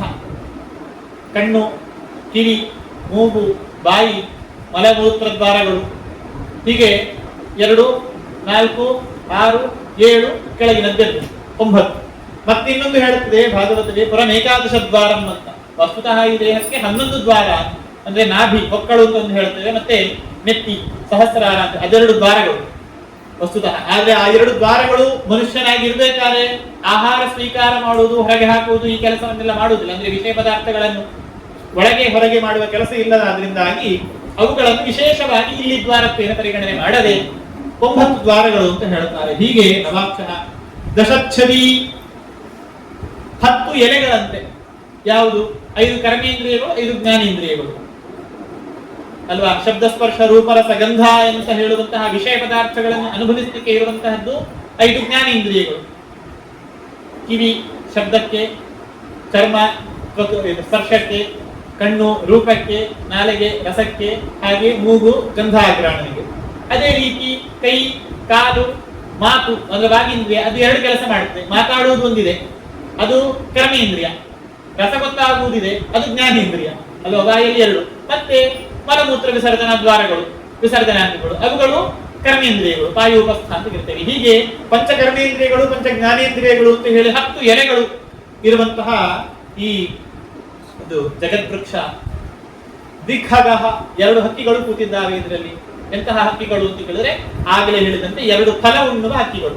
ಕೆಲವು ಹಕ್ಕಿಗಳು ಒಂದು ಫಲವನ್ನು ಮಾತ್ರ ತಿಂತವೆ, ಕೆಲವು ಹಕ್ಕಿಗಳು ಮತ್ತೊಂದು ಫಲವನ್ನು ಮಾತ್ರ ತಿಂತವೆ. ಅಂದ್ರೆ ನಾವೇ ಪ್ರವೃತ್ತ ಕರ್ಮ ಮಾಡ್ತೇವೋ ನಿವೃತ್ತ ಕರ್ಮ ಮಾಡ್ತೇವೆ, ದೇವರನ್ನು ಕಾಣಬೇಕು ಎನ್ನುವಂತಹ ಅಭಿಲಾಷೆ ಉಳ್ಳವರಾಗಿ ಮಾಡ್ತೇವೆ ಅಂತ ನಾವು ನಿವೃತ್ತ ಕರ್ಮ ಮಾಡುವ ಹಕ್ಕಿಗಳು, ಮೋಕ್ಷದ ಅಭಿಲಾಷೆ ಇದ್ದು ಮಾಡುವಂತ ಅಲ್ಲ. ಇಲ್ಲೇ ಇರುವಂತಹ ಧರ್ಮಾರ್ಥ ಕಾಮಗಳನ್ನೇ ಈಡೇರಿಸಿಕೊಂಡ್ರೆ ಸಾಕು ಅಂತ ಕೂತ್ರೆ ಪ್ರವೃತ್ತ ಕರ್ಮವನ್ನು ಮಾಡುವಂತಹ ಹಕ್ಕಿಗಳು. ಅಂತೂ ಎರಡು ಹಕ್ಕಿಗಳು ಒಂದು ಕೂತ್ಕೊಳ್ತವೆ ಅಂತ ಹೇಳಿ ಇಂತಹ ಜಗದ್ವೃಕ್ಷದ ಬಗ್ಗೆ ಹೇಳ್ತಾ, ಇಂತಹ ಜಗತ್ತನ್ನು ಸೃಷ್ಟಿ ಮಾಡುವಂತವನು, ಅದರ ಅಸ್ತಿತ್ವವನ್ನು ನೋಡಿಕೊಳ್ಳುವವನು, ಸಂಹಾರ ಮಾಡುವವನೆಲ್ಲ ನೀನೇ ಆಗಿದ್ದೀಯಾ ಅಂತ ಹೇಳ್ತಾ, ಅಂತಹ ನೀನು ಬಗೆ ಬಗೆಯ ರೂಪಗಳನ್ನು ತಾಳ್ತಾ, ಅಂದ್ರೆ ಮತ್ಸ್ಯ ಕೂರ್ಮಾದಿ ಅನೇಕ ರೂಪಗಳನ್ನು ತಾಳ್ತಾ ಈ ಜಗತ್ತನ್ನು ಮುನ್ನಡೆಸಿಕೊಂಡು ಹೋಗ್ತಾ ಇದೀಯಾ. ಅಲ್ಲಿ ಧರ್ಮದ ಸಂಸ್ಥಾಪನೆಯನ್ನು ಮಾಡ್ತಾ ಅಧರ್ಮದ ನಾಶಕ್ಕೆ ನೀನು ಕಾರಣನಾಗ್ತಾ ಇದ್ದೀಯಾ. ನಿನ್ನ ಆ ಬಗೆ ಬಗೆಯ ರೂಪಗಳು, ಆ ನಿನ್ನ ಹೆಸರುಗಳು, ಅಲ್ಲಿ ನೀನು ನಡೆಸುವಂತಹ ಅವತಾರದ ಲೀಲೆಗಳೇನಿವೆ ಅವುಗಳಿಂದ ವಸ್ತುತಃ ಸಾಧಕರು ಅವುಗಳನ್ನು ತಿಳಿದುಕೊಂಡು ನಿನ್ನ ಅನುಗ್ರಹಕ್ಕೆ ಪಾತ್ರರಾಗ್ತಾರೆ ಅಂತ ಹೇಳ್ತಾ, ಯಾರು ನಿನ್ನ ಇಂತಹ ರೂಪಗಳನ್ನು ಶೃಣ್ವನ್ ಗೃಣನ್ ಸಂಸ್ಮರಯೋಶ್ಚ ಚಿಂತಯನ್ ನಾಮಾನಿ ರೂಪಾಣಿ ಚ ಮಂಗಲಾನಿತೆ ಕ್ರಿಯಾಸು ಯಸ್ಪತ್ ಚರಣಾರವಿಂದಯೋ ಆವಿಷ್ಟ ಚಿತ್ತೋ ನಭವಾಯ ಕಲ್ಪತೆ. ನಿನ್ನ ಇಂತಹ ಮಹಿಮೆಗಳನ್ನು ಕೇಳ್ತಾ, ಗೃಣನ್ ಅಂದ್ರೆ ಆ ನಾಮಸ್ಮರಣೆಗಳನ್ನು ಮಾಡ್ತಾ, ಉಚ್ಚರಿಸುತ್ತಾ, ನಿನ್ನ ಗುಣಗಾನವನ್ನು ಉಚ್ಚರಿಸುತ್ತಾ, ಮನಸ್ಸಿನಲ್ಲಿ ಸ್ಮರಣೆ ಮಾಡ್ತಾ ನಿರಂತರವಾಗಿ ಚಿಂತನೆಯಲ್ಲಿ ಯಾರು ಇಟ್ಕೊಳ್ತಾನೆ ಅಂಥವನು ಆ ನಿನ್ನ ನಾಮಗಳನ್ನು, ನಿನ್ನ ರೂಪಗಳು, ಯಾಕೆ ಅಂತಂದ್ರೆ ದೇವರದ್ದೊಂದು ವಿಶೇಷ. ಈಗ ನಾವು ಸಹಸ್ರನಾಮ ಅಂತ ಹೇಳ್ತೇವೆ, ಒಂದೇ ರೂಪದ ಸಾವಿರ ಹೆಸರುಗಳಲ್ಲ. ವಿಶ್ವ ಎನ್ನುವುದು ಬೇರೆ ರೂಪ, ವಿಷ್ಣು ಒಂದು ಬೇರೆ ರೂಪ, ವಷಡ್ಕಾರ ಅಂತ ಬೇರೆ ರೂಪ. ಬೇರೆ ದೇವತೆಗಳದ್ದೆಲ್ಲ ಹಾಗಿಲ್ಲ. ಈಗ ನಾವು ಶಿವನ ಸಹಸ್ರನಾಮ ಅಂತ ಹೇಳ್ತೇವೆ, ಒಂದೇ ಶಿವನಿಗೆ ಈಶ್ವರ, ಶರ್ವ, ಶಂಕರ ಅಂತೆಲ್ಲ ಹೆಸರುಗಳನ್ನು ನಾವು ಕರೆಯುವುದು. ಆದ್ರೆ ವಿಷ್ಣುವಿನದ್ದು ಹಾಗಲ್ಲ. ವಿಷ್ಣು ಸಹಸ್ರ ನಾಮ, ವಿಷ್ಣು ಸಹಸ್ರ ರೂಪ. ಅದು ರೂಪವೂ ಹೌದು, ನಾಮವೂ ಹೌದು. ಹಾಗೆ ಅದು ನಾಮ ಹಾಗೂ ರೂಪಗಳೆರಡನ್ನೂ ಕೂಡ ಯಾರು ಚಿಂತನೆ ಮಾಡ್ತಾರೋ ಅದು ಎಂಥವುಗಳು ಮಂಗಲಾನಿ, ಎಲ್ಲ ದುಃಖಗಳನ್ನು ಪರಿಹಾರ ಮಾಡಿ ಉದ್ಧಾರಕ್ಕೆ ಕಾರಣವಾಗುವಂಥವುಗಳು. ಹಾಗಾಗಿ ಯಾರು ಈ ರೀತಿ ಪ್ರವೃತ್ತಿ ಮಾಡ್ತಾನೆ, ಚಿಂತನೆ ಮಾಡ್ತಾನೆ, ಅದನ್ನು ಗುಣಗಾನ ಮಾಡ್ತಾನೆ ಭಕ್ತಿಯಿಂದ, ಹಾಗೆ ನಿನ್ನಲ್ಲಿ ಇಟ್ಟ ಮನಸ್ಸುಳ್ಳವನಾಗಿ ನಭವಾಯ ಕಲ್ಪತೆ, ಮತ್ತೆ ಆತ ಸಂಸಾರದ ಚಕ್ರದಲ್ಲಿ ಈ ಕಷ್ಟ ಕಾರ್ಪಣ್ಯಗಳ ಸುಳಿಯಲ್ಲಿ ಸಿಲುಕಿಕೊಳ್ಳುವುದಿಲ್ಲ ಅಂತ ಹೇಳ್ತಾ, ನಿನ್ನ ಅನುಗ್ರಹವನ್ನು ನಮ್ಮ ಮೇಲೆ ಮಾಡು ಅಂತ ಅವನ ಮತ್ಸ್ಯ ಕೂರ್ಮ ವರಾಹಾದಿ ರೂಪಗಳನ್ನೆಲ್ಲ ಅಲ್ಲಿ ಸ್ಮರಣೆ ಮಾಡಿಕೊಳ್ಳುತ್ತಾರೆ. ಆ ಬಳಿಕ ನೀನು ಇತ್ಯಭಿಷ್ಟೂಯ ಪುರುಷಂ ಯದ್ರೂಪ ಮನಿದನ್ಯಥ ಬ್ರಹ್ಮೇಶಾನೋ ಪುರೋಧಾಯ ದೇವ ಪ್ರತೀಯಯುರ್ ದಿವಂ. ಆ ಬ್ರಹ್ಮರುದ್ರಾದಿ ದೇವತೆಗಳೆಲ್ಲರೂ ಕೂಡ ಭಗವಂತನನ್ನು ಈ ಗರ್ಭದಲ್ಲಿ ನೆಲೆ ನಿಂತಹ, ದೇವಕಿಯ ಗರ್ಭದಲ್ಲಿ ನೆಲೆ ನಿಂತಹ ಭಗವಂತನನ್ನು ಸ್ತುತಿ ಮಾಡಿ ತಾವು ಮುಂದಕ್ಕೆ ಸಾಕ್ತಾರೆ. ಹೀಗೆ ಕಾಲ ಸಾಗಿದೆ. ಅವತಾರಕ್ಕೆ ಭಗವಂತ ಸಂಕಲ್ಪ ಮಾಡಿದಂತಹ ಕಾಲ ಸನ್ನಿಹಿತವಾಗಿದೆ. ಶ್ರೀ ಶುಕ ಉವಾಚ ಅಥ ಸರ್ವ ಗುಣೋಪೇತ ಕಾಲ ಪರಮಶೋಭನಃ ಯರಿಹೇವಾ ಜನಜನ್ಮಕ್ಷಃ ಶಾಂತರ್ಕ್ಷ ಗ್ರಹ ತಾರಕಃ. ಎಲ್ಲ ಗುಣಗಳಿಂದ ತುಂಬಿಕೊಂಡಿರುವಂತಹ ಕಾಲ ಪ್ರಾಪ್ತವಾಗಿದೆ. ಯಾಕೆ ಅಂತಂದ್ರೆ ನಾವು ಹೇಳ್ತೀವಿ ತದೇವ ಲಗ್ನಂ ಸುಜಂತ ದೇವ ತಾರಾಬಲಂ ಚಂದ್ರಬಲಂತ ದೇವ. ಭಗವಂತನ ಪಾದಕಮಲಗಳನ್ನು ಸ್ಮರಣೆ ಮಾಡುವಂತಹ ಕಾಲವೇ ಶುಭ ಕಾಲ. ಹಾಗಿದ್ದಿರಬೇಕಾದ್ರೆ ದೇವರ ಅವತಾರ ಮಾಡುವಂತಹ ಕಾಲದಲ್ಲಿ ಯಾವುದಾದ್ರು ಕಾಲದೋಷ ಇರ್ಲಿಕ್ಕೆ ಸಾಧ್ಯ ಉಂಟಾ? ಇಲ್ವೇ ಇಲ್ಲ. ಸರ್ವಗುಣೋಪೇತ ಕಾಲ ಪರಮಶೋಭನ, ಅದರಲ್ಲಿ ಯಾವುದೇ ದೋಷಗಳಿಲ್ಲ. ಅಲ್ಲಿ ಆ ನಕ್ಷತ್ರಕ್ಕೆ, ರಾಶಿಗೆ, ಗ್ರಹಚಕ್ರಕ್ಕೆ ಯಾವುದರಲ್ಲೂ ಕೂಡ ದೋಷದ ಸ್ಥಿತಿಯೇ ಇಲ್ಲ. ಯಾಕೆ ಅಂತಂದ್ರೆ ಎಲ್ಲ ದೇವತೆಗಳು ಕೂಡ, ಆ ನಕ್ಷತ್ರ ದೇವತೆಗಳಾಗಿರ್ಬೋದು, ರಾಶಿ ದೇವತೆಗಳಾಗಿದ್ದಿರ್ಬೋದು, ಎಲ್ಲರೂ ಕೂಡ ಇವನ ಅನುಗ್ರಹಕ್ಕೆ ಹಾತೊರಿತಾ ಇರುವವರು. ಈ ಕೃಷ್ಣ ನಮ್ಮನ್ನು ಅನುಗ್ರಹಿಸಬೇಕು ಅಂತ ಕಾಯ್ತಾ ಇರುವವರು, ಅವರು ಯಾರಾದ್ರೂ ಅಶುಭ ಸೂಚನೆ ಮಾಡ್ಲಿಕ್ಕೆ ಸಾಧ್ಯ ಉಂಟಾ? ಇಲ್ವೇ ಇಲ್ಲ. ಅಲ್ಲದೆ ನೋಡಿ, ಮಳೆಗಾಲ, ರಣಚಂಡಿ ಮಳೆ ಅಂತ ನಾವೇನು ಹೇಳ್ತೇವೆ, ಅಂತಹ ಮಳೆಗಾಲ.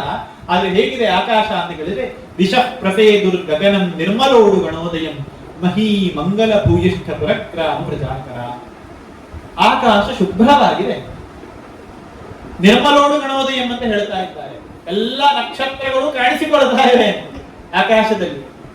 ಆ ದಿಕ್ಕಿನಲ್ಲಿ ಯಾವುದೇ ದಿಕ್ಕುಗಳಲ್ಲಿ ಯಾವುದೇ ವ್ಯಾಕುಲತೆ ಇಲ್ಲ. ಅಂದ್ರೆ ಹೆದರಿಕೆ ಹುಟ್ಟಿಸುವಂತಹ ರೀತಿ ಯಾವುದೇ ಒಂದಿಲ್ಲ. ಪ್ರಸನ್ನವಾದಂತಹ ವಾತಾವರಣ.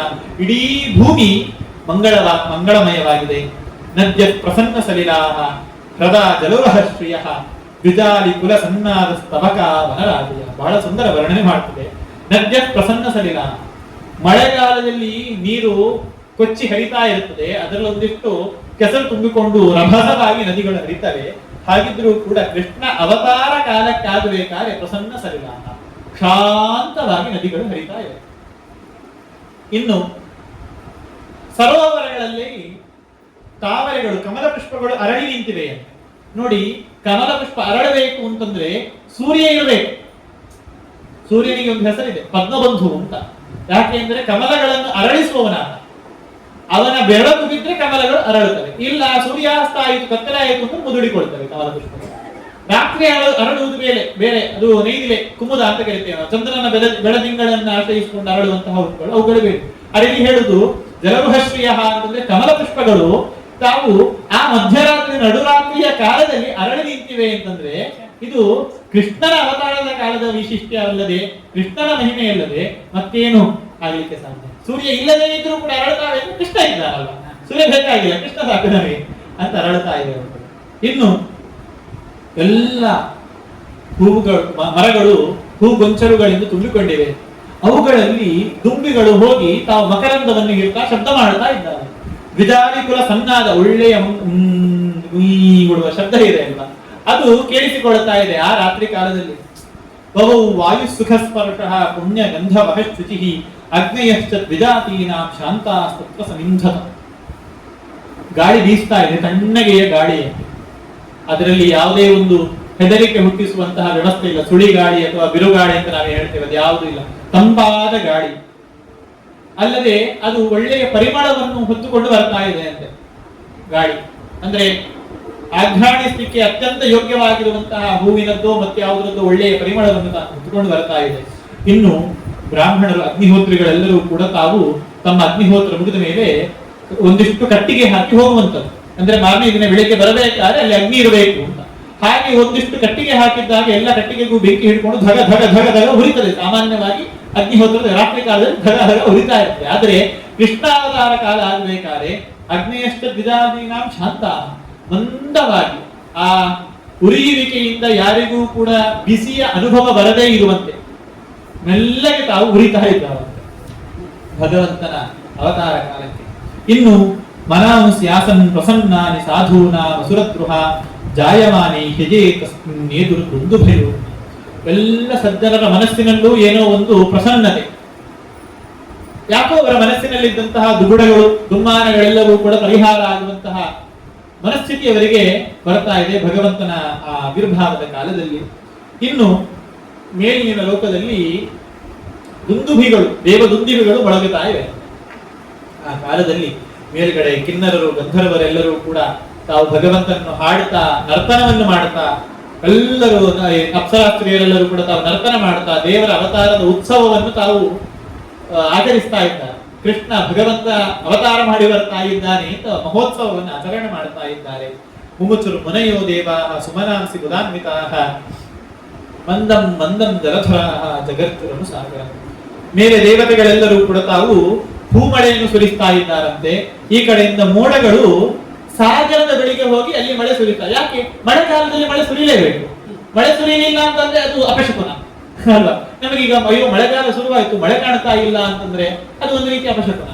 ಅದೇ ಮಳೆ ಯದ್ವಾ ಸುರಿಯಿತು ಅಂತಂದ್ರೂ ಕೂಡ ಅಯ್ಯೋ ಇಷ್ಟು ಮಳೆಯ ಅಂತ ಹೇಳಿಕೊಂಡು ನಾವು ಮಾತನಾಡ್ತೇವೆ. ಅದಕ್ಕೆ ಅವರ ಮೋಡಗಳಿಗೆ ನಮ್ಮ ಬಗ್ಗೆ ಸುಮ್ಮನೆ ಅಪಖ್ಯಾತಿ ಬರಬಾರದು ಅಂತ ಆಲೋಚನೆ ಮಾಡಿದ್ದಾರೆ. ನಾವು ಸುರಿಬೇಕು, ಸುರಿದದ್ದು ಯಾರಿಗೂ ಉಪದ್ರವಾಗಬಾರದು. ಅದಕ್ಕೆ ಸಮುದ್ರದ ಬಳಿಯಲ್ಲಿ ತಾವು ತಮ್ಮ ಮಳೆಗಾಲದ ಲಕ್ಷಣಭೂತವಾಗಿ ಮೋಡಗಳು ನೀರು ಸುರಿಸ್ತಾ ಇವೆ. ಆದ್ರೆ ಯಾರಿಗೂ ಕೂಡ ಆ ಮಳೆ ನೀರಿನಿಂದ ಆಗ್ತಾ ಇರುವಂತಹ ಉಪದ್ರವಗಳಿಲ್ಲ.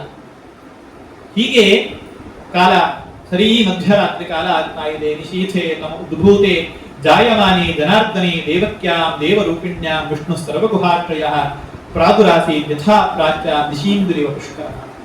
ಮಧ್ಯರಾತ್ರಿಯ ಕಾಲ,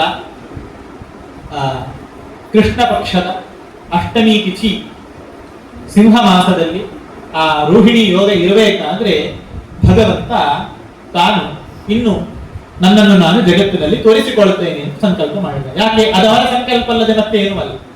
ಅವರು ಸಂಕಲ್ಪ ಮಾಡಿದರೆ ಯಾರೆಷ್ಟೇ ಅವನನ್ನು ಹೊರಗೆ ಎಳಿತೇನೆ ಅಂತ ಬರುವುದಲ್ಲ ಅಲ್ವಾ? 9 ತಿಂಗಳಾಗಿ 10 ತಿಂಗಳಾಗಿ 15 ತಿಂಗಳಾಗಿ ಅವರ ಸಂಕಲ್ಪ ಮಾಡಿದ್ರೆ ಹೊರಗೆ ಬರುವುದಿಲ್ಲ. ಈಗ ಭಗವಂತ ನಾನು ಸಂಕಲ್ಪ ಮಾಡಿದ್ದಾನೆ, ಈ ಕಾಲದಲ್ಲಿ ನಾನು ಪ್ರಾದುರ್ಭಾವಗೊಳ್ತೇನೆ ಅಂತ. ಹಾಗೆ ತಾನು ಹೇಳ್ತಾನೆ. ಸರ್ವಗುಹಾಶ್ರಯ ವಿಷ್ಣು, ಎಲ್ಲರ ಹೃದಯ ಗುಹೆಯಲ್ಲಿ ವಾಸ ಮಾಡಿರುವಂತಹ ಮಹಾವಿಷ್ಣು ತಾನು ಈಗ ತಾನು ಅವತರಿಸ್ತಾ ಇದ್ದಾನೆ. ಯಾವ ರೀತಿ?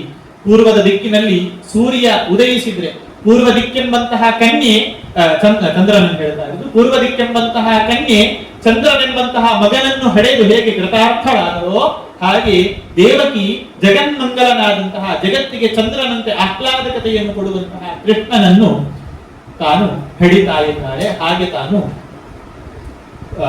ಪವಿತ್ರಳಾಗ್ತಾ ಇದ್ದಾಳೆ. ತಮದ್ಭುತಂ ಬಾಲಕಮಂಬುಜೇಕ್ಷಣಂ ಚತುರ್ಭುಜಂ ಶಂಖ ಗದಾಭ್ಯುದಾಯುಧಂ ಶ್ರೀವತ್ಸಲಕ್ಷ್ಮಂಗಲಶೋಭಿಕೌಸ್ತುಭಂ ಪೀತಾಂಬರಂ ಸಾಂದ್ರಪಯೋಧ ಸೌಭಗಂ ಮಹಾರ್ಹ ವೈಡೂರ್ಯ ಕಿರೀಟ ಕುಂಡಲ ವಿಷಾ ಪರಿಷ್ಪಕ್ತ ಸಹಸ್ರ ಕುಂತಲಂ ಉದ್ದಾಮ ಕಾಂಚಂಗದ ಕಂಕಣಾದಿಭಿರ್ವಿರೋಚಮಾನಂ ವಸುದೇವ ಐಕ್ಷತ. ವಸುದೇವ ಕಂಡ ಅಂತ ಹೇಳ್ತಾ ಇದ್ದಾರೆ. ಹೇಗೆ ಕಂಡ? ತಮದ್ಭುತಂ ಬಾಲಕಂ ಐಕ್ಷತ, ಭಗವಂತ ತಾನು ತೋರಿಸಿಕೊಳ್ತಾ ಇದ್ದಾನೆ ತನ್ನನ್ನು. ಹಾಗಾಗಿ ವಸುದೇವ ಕಾಣ್ತಾ ಇದ್ದಾನೆ. ಈ ಹಿಂದೆಲ್ಲೂ ಜಗತ್ತಿನಲ್ಲಿ ಕಂಡಿಲ್ಲದ, ಮುಂದೆ ಎಂದಿಗೂ ಕಾಣಲಿಕ್ಕೆ ಸಾಧ್ಯವಿಲ್ಲದ ರೀತಿಯಲ್ಲಿ ಆ ಬಾಲಕನನ್ನು ಕಂಡ. ಅದಕ್ಕೆ ಹೆಸರೇ ಕರೆದದ್ದು ಅದ್ಭುತ ಬಾಲಕ. ಅದ್ಭುತ ಅಂತಂದ್ರೆ ನಾನು ವಂಡರ್ಫುಲ್ ಅಂತ ಹೇಳ್ತೇವೆ. ನ ಭೂತೋ ನ ಭವಿಷ್ಯ, ಈ ಹಿಂದೆಯೂ ಕಂಡಿರಲಿಲ್ಲ, ಇನ್ನು ಮುಂದೆ ಕಾಣ್ಲಿಕ್ಕೂ ಸಾಧ್ಯ ಇಲ್ಲ. ಒನ್ ಆ್ಯಂಡ್ ಓನ್ಲಿ ಪೀಸ್ ಅಂತ ಹೇಳ್ತಾರೆ. ಆ ರೀತಿಯಾಗಿ ಕಾಣಿಸಿಕೊಂಡಿದ್ದಾನೆ ಭಗವಂತ. ಯಾಕೆ ನೋಡಿ, ರಾಮಾವತಾರದಲ್ಲೂ ಭಗವಂತ ಹೀಗೆ ಕಾಣಿಸಿಕೊಳ್ಳಿಲ್ಲ, ಅದು ದೇವರ ವೈಶಿಷ್ಟ್ಯ. ಈಗ ಹೇಗೆ ಕಂಡಿದ್ದಾನೆ ನೋಡಿ, ಚತುರ್ಭುಜಂ, 4 ಭುಜ ಹೊತ್ಕೊಂಡು ಬಂದಿದ್ದಾನೆ. ಅದರಲ್ಲಿ ಬರೀ ಭುಜ ಹೊತ್ಕೊಂಡು ಬಂದದ್ದಾದ್ರೂ ಒಂದು ರೀತಿ.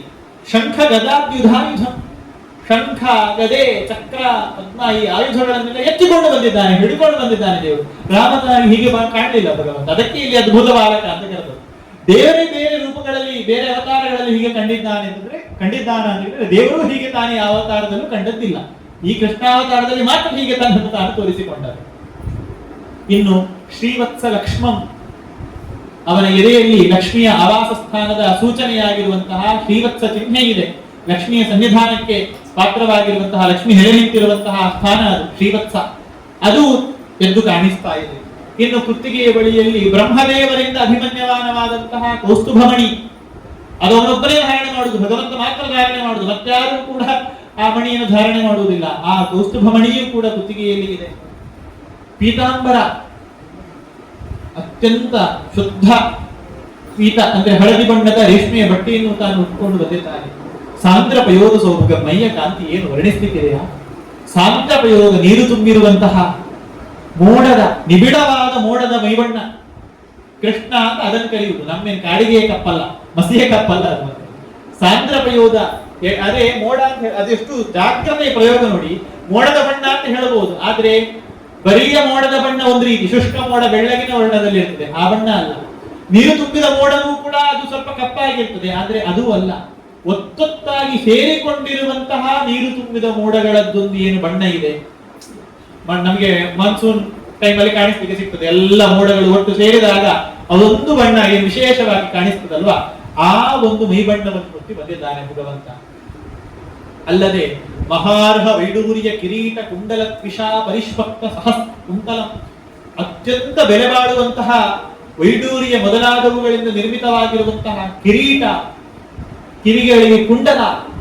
ಇನ್ನು ಅವನು ಆ ಕಿರೀಟದ ಮಧ್ಯದಲ್ಲಿ ಅವನ ಕೂದಲುಗಳು ಇಳಿದು ಬಂದಿವೆ, ಗುಂಗುರಾದಂತಹ ಕೂದಲುಗಳು ಇಳಿದು ಬಂದಿವೆ ಅಂತೆ. ಪರಿಷ್ಪಕ್ತ ಸಹಸ್ರ ಕುಂತಲ. ಇನ್ನು ಉದ್ದಾಮ ಕಾಂಚಂಗದ ಕಂಕಣಾದಿಭಿ, ಕಾಂಚಿ ಅಂದ್ರೆ ಸೊಂಟಪಟ್ಟಿ ಅದು ಬಂದಿದೆ, ಅದನ್ನು ಹಾಕೊಂಡು ಬಂದಿದ್ದಾನೆ. ಅಂಗದ ಅಂತಂದ್ರೆ ಕೈಗೆ ಹಾಕುವಂತಹ, ಇಲ್ಲಿಗೆ ಹಾಕುವಂತಹ ತೋಳುಬಂದಿ. ಕಂಕಣ, ನಾವೀಗ ಬ್ರಾಸ್ಲೆಟ್ ಅಂತ ಹೇಳ್ತೇವೆ, ಕೈ ಇಲ್ಲಿ ಹಾಕುವಂತಹ ಆಭರಣ. ಅವುಗಳನ್ನೆಲ್ಲದರಿಂದಲೂ ಕೂಡ ತಾನು ಶೋಭಿಸಿಕೊಂಡು ವಸುದೇವನಿಗೆ ಕಾಣಿಸಿಕೊಳ್ಳುತ್ತಾ ಇದ್ದಾನೆ. ನೋಡು, ನಿನ್ನ ಮಗ ನಾನಲ್ಲ. ಮಗ ಅಂತ ಆಗಿದ್ರೆ ಈಗ ಸಾಮಾನ್ಯವಾಗಿ 5 ಬೆರಳುಗಳಿರುವಲ್ಲಿ 6 ಬೆರಳು ಬಂತು ಅಂತಂದ್ರೇನೆ ಅಪ್ಪ ಅಮ್ಮನಿಗೆ ಗಾಬರಿಯಾಗಿ ಶುರುವಾಗುತ್ತೆ. ಏನಿದು ಎಕ್ಸ್ಟ್ರಾ ಬೆರಳು ಬಂದಿದೆ ಅಲ್ವಾ? ಅಲ್ವಾ? ಸಾಮಾನ್ಯವಾಗಿ ಇನ್ನೊಂದೇನು, ಮುಖದಲ್ಲಿ ಎಲ್ಲ ಅಂಗಗಳು ಬೆಳೆದಿಲ್ಲ ಅಂತಾದ್ರೆ, ಅಥವಾ ಇನ್ನೇನಾದ್ರು ವಿಶೇಷವಾದಂತಹ ಪಾರ್ಟ್ಗಳೆಲ್ಲ ಇತ್ತು ಅಂತಂದ್ರೆ, 2 ಇರುವಲ್ಲಿ ಒಂಚೂರು ಜಾಸ್ತಿ ಬಂತು ಅಂತಂದ್ರೆ ವಿಕೃತ ಶಿಶುಜನನ ಅಂತ ಹೇಳಿ ಇದು ಇವರನ್ನು ಅಬ್ಸರ್ವೇಷನ್ ಅಲ್ಲಿ ಇಡಬೇಕು ಅಂತ ಹೇಳಿಕೊಂಡು ಡಾಕ್ಟರ್ಗಳೇ ಅದನ್ನು ಕಟ್ಟಿ ಹಾಕ್ತಾರೆ. ಹಾಗಿದ್ದಿರಬೇಕಾದ್ರೆ ಲೋಕ ವಿಲಕ್ಷಣವಾಗಿ ತನ್ನ ರೂಪವನ್ನು ತೋರಿಸ್ತಾ ಇದ್ದಾನೆ. 4 ಭುಜ, ಬರೀ 4 ಭುಜಗಳಲ್ಲರಿ, ಅದರಲ್ಲಿ ಆಭರಣಗಳಿವೆ, ಆಯುಧಗಳಿವೆ, ದೇಹದಲ್ಲಿ ಆಭರಣಗಳಿವೆ, ಕೈಯಲ್ಲಿ ಆಯುಧಗಳಿವೆ, ಪೀತಾಂಬರ ಇದೆ. ಯಾರು ಉಡಿಸಿದ್ದಾನೆ? ದೇವತೆಯ ಗರ್ಭದೊಳಗೆ ಹೋಗಿ ಪೀತಾಂಬರ ತೊಡಿಸಿದವರು ಯಾರು? ಕಟ್ಟಿಗಳು ಕಚ್ಚ ಹಾಕಿ ಕಳಿಸಿಕೊಟ್ಟದ್ದು ಯಾರು? ಕಿರೀಟ ಇಟ್ಟವರು ಯಾರು? ಅದರಿಂದಲೇ ಭಗವಂತ ತನ್ನ ದೇವತ್ವವನ್ನು ತೋರಿಸಿಕೊಳ್ತಾ ಇದ್ದಾನೆ. ನೋಡಿ, ನೀವು ಜನರಿಗೂ ತಿಳಿಸುವ ಪಾಠ, ನನ್ನನ್ನು ಸಾಮಾನ್ಯ ಅಂತ ಭಾವಿಸಬೇಡಿ, ಮನುಷ್ಯನಲ್ಲ ನಾನು, ನೀವು ತಿಳ್ಕೊಂಡಿರುವ ಹಾಗೆ ಮಗುವಿನ ಜನನ ಅಲ್ಲ, ಇದು ಸಾಕ್ಷಾತ್ ಭಗವಂತನ ಅವತಾರ ಅಂತ ಭಗವಂತ ತಾನು ತೋರಿಸಿಕೊಳ್ತಾನೆ. ಈ ರೀತಿ ಭಗವಂತನನ್ನು ಕಾಣ್ತಾ ಸ ವಿಸ್ಮಯೋತ್ಫುಲ್ಲ ವಿಲೋಚನೋ ಹರಿ ಸುತಂ ವಿಲೋಕ್ಯಾನಕ ದುಂದುಭಿಸ್ತದ, ಅತ್ಯಂತ ಕುತೂಹಲ ಆಶ್ಚರ್ಯದಿಂದ ವಿಸ್ಮಯ ಆಗ್ತಾ ಇದೆ ವಸುದೇವನಿಗೆ. ಇಂತಹ ಅಯ್ಯೋ ಒಬ್ಬ ಅಂತ ತಾನು ಬಾಯಿ ತುಂಬಾ ಹರ್ಷೋದ್ಗಾರವನ್ನು ಮಾಡುತ್ತಾ ಇದ್ದಾನೆ. ಕೃಷ್ಣಾವತಾರದ ಉತ್ಸವವನ್ನು ಆಚರಣೆ ಮಾಡುವಂತಹ ನಿಮಿತ್ತದಲ್ಲಿ ಸಂಕಲ್ಪ ಮಾಡುತ್ತಾನಂತೆ, 10,000 ಗೋದಾನವನ್ನು ಮಾಡ್ತೇನೆ. ವಿದೇಭ್ಯ ಅಯುತ ಮಾಪ್ಲುತೋಗವ, ಯಾಕೆ ಕೊಡ್ಲಿಕ್ಕೆ ಈಗ ಕಾರಾಗೃಹದಲ್ಲಿದ್ದಾನೆ, ಕೊಡ್ಲಿಕ್ಕೆ ಆಗುವುದಿಲ್ಲ, ಅದಕ್ಕೆ ಹೊರಗೆ ಬಂದ ಕೂಡಲೇ 10,000 ಗೋದಾನವನ್ನು ಮಾಡುತ್ತೇನೆ, ನನಗೆ ಭಗವಂತ ಮಗನಾಗಿ ಅವತಾರ ಮಾಡಿ ಬಂದಿದ್ದಾನೆ ಎನ್ನುವಂತಹ ಆ ಉತ್ಸವದ ನಿಮಿತ್ತವಾಗಿ ಅಂತ ಹೇಳಿಕೊಂಡು ಸಂಕಲ್ಪ ಮಾಡುತ್ತಾನೆ. ಮುಂದೆ ಏನಾಯಿತು ಆ ವಿಷಯವನ್ನೆಲ್ಲ ಮತ್ತೆ ನಾಳೆ ಸೇರಿದಾಗ ನೋಡೋಣ ಅಂತ ಹೇಳ್ತಾ, ಇವತ್ತಿನ ಈ ದಶಮಸ್ಕಂಧದ ಭಾಗವತದ ಯಥಾಶಕ್ತಿ ಚಿಂತನೆಯನ್ನು ಮಧ್ವಗುರುವಂತರ್ಗತ ಭಾಗವತ ಪ್ರತಿಪಾದ್ಯ ವಾಸುದೇವಾತ್ಮಕ ಶ್ರೀ ಗೋಪಾಲಕೃಷ್ಣ ಸ್ವಾಮಿಗೆ ಮಾಸ ನಿಯಾಮಕನಾದಂತಹ ಆನಂದಾಸಹಿತ ಪುರುಷೋತ್ತಮಾತ್ಮಕನಾದ ಭಗವಂತನಿಗೆ ಅರ್ಪಣೆಯನ್ನು ಮಾಡುವ ಶ್ರೀಕೃಷ್ಣಾರ್ಪಣ ಅಸ್ತು. ಸರ್ವಗುಣ ಸಂಪೂರ್ಣ ಸರ್ವದೋಷ ವಿವರ್ಜಿತಃ ಪ್ರಿಯತಾಂ ಪ್ರೀತ ಏವಾಲಂ ವಿಷ್ಣುರ್ಮೇ ನಮಸ್ಸುಹೃತ ರಾಹಂಕರ್ತ ಹರಿಕರ್ತ ತತ್ಪೂಜಾ ಕರ್ಮದಾಖಿಲ ತಥಾಪಿ ಮತ್ಕೃತಾ ಪೂಜಾ ತತ್ಪ್ರಸಾದೇನ ನಾನ್ಯಥಾ ಶ್ರೀಕೃಷ್ಣಾರ್ಪಣ ಅಸ್ತು.